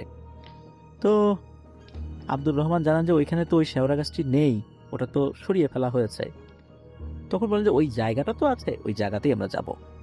আব্দুর রহমান ইদ্রিস কবিরাজকে জানান যে আপনি আমার জীবন বাঁচিয়েছেন, আমি সারা জীবন আপনার কাছে ঋণী হয়ে থাকবো এবং এই কাজে যত ধরনের সহযোগিতার প্রয়োজন আছে আমরা ইনশাল্লাহ করব। এসব কথাবার্তার মধ্যেই ফজর আজান হয়ে যায়। তখন ইদ্রিস কবিরাজ আব্দুর রহমানকে বলেন আমরা সকাল সকাল সেই গাছটির জায়গাতে যাব। এরপর আব্দুর রহমান তাদেরকে কিছুটা বিশ্রামের ব্যবস্থা করে দেন, নাস্তা পানি ব্যবস্থা করেন আর কি। তো আব্দুর রহমানের বড় ভাইও সবকিছু গোছগাছ করে রেখেছিলেন যে কিভাবে যাবেন। তো খাবার দাবারের শেষে সেই কাটা গাছের স্থান, মানে যেই গাছটা কেটেছিলেন আব্দুর রহমান, সেই শেওড়া গাছের ওই জায়গাটাতে নিয়ে যাওয়া হয়। তারা সেই মালিকের বাড়িতে আগে গিয়েছিলেন। তো দেখতে পান যে সেই মালিকের অবস্থা খুবই খারাপ, তার ব্যবসা বাণিজ্য নাকি খুবই খারাপ, জমি জমা মানুষজন দখল করে নিয়ে যাচ্ছে, ভাইদের সাথে তার গোলমাল বেঁধেছে। এমনকি এই যে গাছের যে স্থানটা, এই স্থানে উনি বাড়ি করতে অনেকবার চেষ্টা করেছেন। বাড়ি করা শেষ হয়ে যায়, শেষ হওয়ার পরপরই নাকি বাড়িটা পরিপূর্ণভাবে ভেঙে পড়ে, একদম মাটির সাথে মিশে যায়। এইভাবে বেশ কয়েকবার উনি এই বাড়িটা নির্মাণ করার চেষ্টা করতে গিয়েও বারবারই ব্যর্থ হয়েছেন। তার ব্যবসা বাণিজ্যের অবস্থা খুবই খারাপ, অর্থনৈতিকভাবে উনি মারাত্মক ক্ষতিগ্রস্ত অবস্থায় আছেন। মূলত এইখানে যেহেতু বেশ কয়েকবার বাড়ি তৈরি করার চেষ্টা করার পরও জায়গাটা এরকম হয়ে গেছে, এই জন্য ওই জায়গাটা উনি পরিষ্কার করে রেখেছেন, এখানে আর উনি কিছু করবেন না। তখন এই আব্দুর রহমানের বড় ভাই ওই মালিককে বলেন যে এই কবিরাজ ওনারাও এই ধরনের সমস্যায় পড়ে গেছেন আব্দুর রহমানকে ট্রিটমেন্ট করতে গিয়ে, বিশেষ করে ইদ্রিস কবিরাজ, এবং এটা একটা বড় আকার ধারণ করেছে, এটা সমাধানের জন্য ওনারা এসেছেন। তো মালিকও রাজি হন যে আসলেই এটার একটা সমাধান হওয়া দরকার। মালিকও বলেন যে আপনার যা যা লাগে আমরা সহযোগিতা করব। সকলে মিলে তাকে উৎসাহ দেন। তো ওই দিন রাত্রে এশার নামাজের পর দুই কবিরাজ সবাইকে বাড়িতে রেখে ওই জায়গাটিতে যান এবং সকলকেই বলে যান যাই হয়ে যাক না কেন আজকে রাতটা কেউ এই বাড়ি থেকে বাইরে বের হবেন না, যে যার জায়গায় থাকবেন। সেই জায়গাতে গিয়ে এই ইদ্রিস কবিরাজ এবং তার সঙ্গী বুজুর্গ জিনদের সাথে পরামর্শ অনুযায়ী কাজ শুরু করে দেন। ইদ্রিস কবিরাজ সমস্ত ঘটনার জন্য খুব রাগান্বিত ছিলেন, কারণ তার সন্তান মারা গেছেন।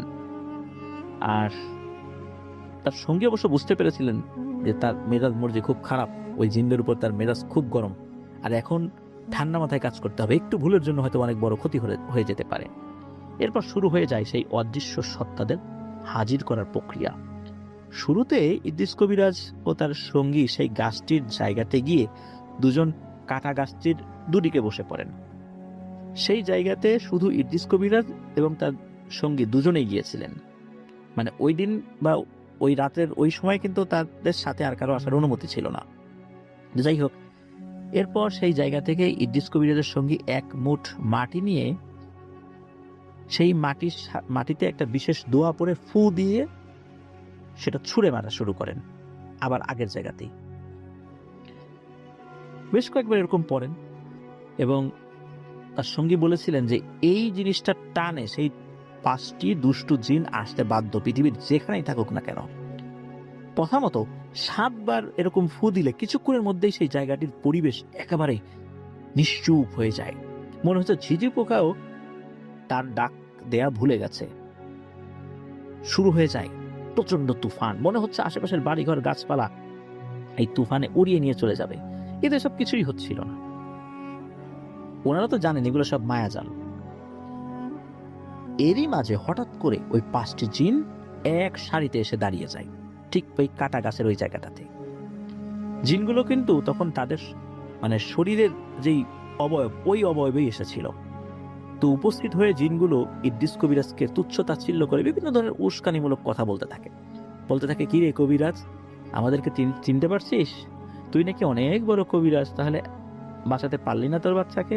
আর অনেক কথাবার্তা এইসব বলে আর কি, উস্কানিমূলক কথাবার্তা, যাতে করে তার মস্তিষ্ক খুব হয়ে যায় আর কি, গরম হয়ে যায়।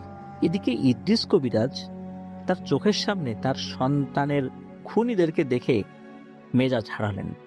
ইদ্রিস কবিরাজও বলেন যে তোদের যা কথা বলার আজকেই বলে নে, আজকের পর থেকে তোদের কথা বলার আর কোনো সুযোগ থাকবে না, আর সেই কাজটি করতে আমরা আসছি। এই বলে ইদ্রিস কবিরাজ এবং তার সঙ্গী ওখানকার মাটি হাতের মুঠোয় নিয়ে একটা দোয়া পড়ে ফু দেন। কিন্তু মনে হলো ওই জিনগুলোর কিছুই হলো না। এমন বিষয় দেখে ইদ্রিস কবিরাজ এবং তার সঙ্গী অবাক হয়ে যান। তারা ভাবেন এমনটা তো হওয়ার কথা ছিল না। এমন দৃশ্য দেখে দুষ্ট জিনগুলো অট্ট হাসিতে ফেটে পড়ে। সেই সময় ইদ্রিস কবিরাজের ওস্তাদের উপহার দেওয়া জিনটা এসে ইদ্রিস কবিরাজের কানে কানে একটা বিশেষ দোয়া শিখিয়ে দেন এবং ইদ্রিস কবিরাজকে বলেন এই দোয়া পাঠ করে পবিত্র জমজম কূপের পানিতে ফু দিয়ে সেই পানিটি মাটিতে মিশিয়ে দিতে বলেন। আর জমজম কূপের পানিটাও ওই জিনটা সাথে নিয়ে এসেছিলেন, সাথে সাথে তাদের হাতে দিয়ে দেন। তো সেই মোতাবেক কাজ করার সাথে সাথে হঠাৎ দুষ্টু জিনগুলো চিৎকার করতে শুরু করে। সেই সময় সেই মাটির মধ্য থেকেও কালো ধোঁয়ার মতো কিছু উঠতে থাকে। জিনগুলো চিৎকার চেঁচামেচি শুনে মনে হচ্ছে কেউ যেন তাদের শরীরে আগুন লাগিয়ে দিয়েছে। তখন সেই দুষ্টু জিনগুলো বলতে থাকে থাম থাম থাম কবিরাজ, তোদের এই কার্যকলাপ বন্ধ কর, না হলে আমরা মারা যাব। এদিকে ইদ্রিস কবিরাজ বলতে থাকে তোদেরকে তো বাঁচার জন্য এই পদ্ধতি অবলম্বন করি নাই, তোদেরকে মারার জন্যই করেছি। আর এখন তোরা মরবি, বলেছিলাম না? তোদের যা বলার বলে নে, তোদের বলা শেষ, এখন আমাদের কাজ শুরু। তো এভাবে অল্প কিছুক্ষণের মধ্যেই জিনগুলো চেঁচামেচি থেমেও যায়। বিকট এক চিৎকারে জিনগুলো হাওয়ায় মিলিয়ে যায়। চারপাশের পরিবেশ তখন একদম নিস্তব্ধ হয়ে যায়। এই ঘটনার পর ইদ্রিস কবিরাজের সঙ্গীও আনন্দের স্বরে বলে ওঠে আলহামদুলিল্লাহ, আমরা আমাদের কাজে সফল হয়েছি। এই 5টি জিন এই পৃথিবী থেকে বিদায় নিয়েছে। মূলত এই যে 5টি খারাপ মারিদ জিন, এইগুলো অত্যন্ত দুর্ধর্ষ প্রকৃতির ছিল, কিন্তু আল্লাহর অশেষ রহমতে তাদেরকে তারা হত্যা করতে সক্ষম হয়েছেন। এবং এই যে বুজুর্গ জিনদের পরামর্শক্রমে কিভাবে কোন কাজটা করতে হবে। তো যাই হোক, ইদ্রিস কবিরাজ এবং তার সঙ্গী পরের দিন তাদের নিজ নিজ গন্তব্যের উদ্দেশ্যে রওনা দেন। এই ঘটনার এখানেই সমাপ্তি হয়। এই ঘটনার পর ইদ্রিস কবিরাজ তার কবিরাজি জীবন থেকে চিরতরে দূরে সরে আসার সিদ্ধান্ত নিলে ইদ্রিস কবিরাজের স্ত্রী কবিরাজকে বলেন, হয়তো আল্লাহ আমাদের একজন সন্তানকে তার কাছে নিয়ে গেছেন পরকালে সাফায়াত করার জন্য, আর আপনার মাধ্যমে অনেক অসহায় মানুষ উপকার পাচ্ছে। আপনি এই কাজ থেকে ফেরত আসবেন না। আর আপনার ওস্তাদও আপনার উপর ভরসা করে তার জীবনের সকল বিদ্যা শিখিয়ে গেছেন, সুতরাং আপনি এই কাজ করে যান। আমার তরফ থেকে যত ধরনের সহায়তা করার দরকার আমি করব। কবিরাজের স্ত্রীর মুখে এই কথা শুনে কবিরাজ খুবই খুশি হন এবং উনি আবার সিদ্ধান্ত নেন যে আগের মতোই উনি কবিরাজি করবেন, তবে আগের থেকে কিছুটা কম করতেন।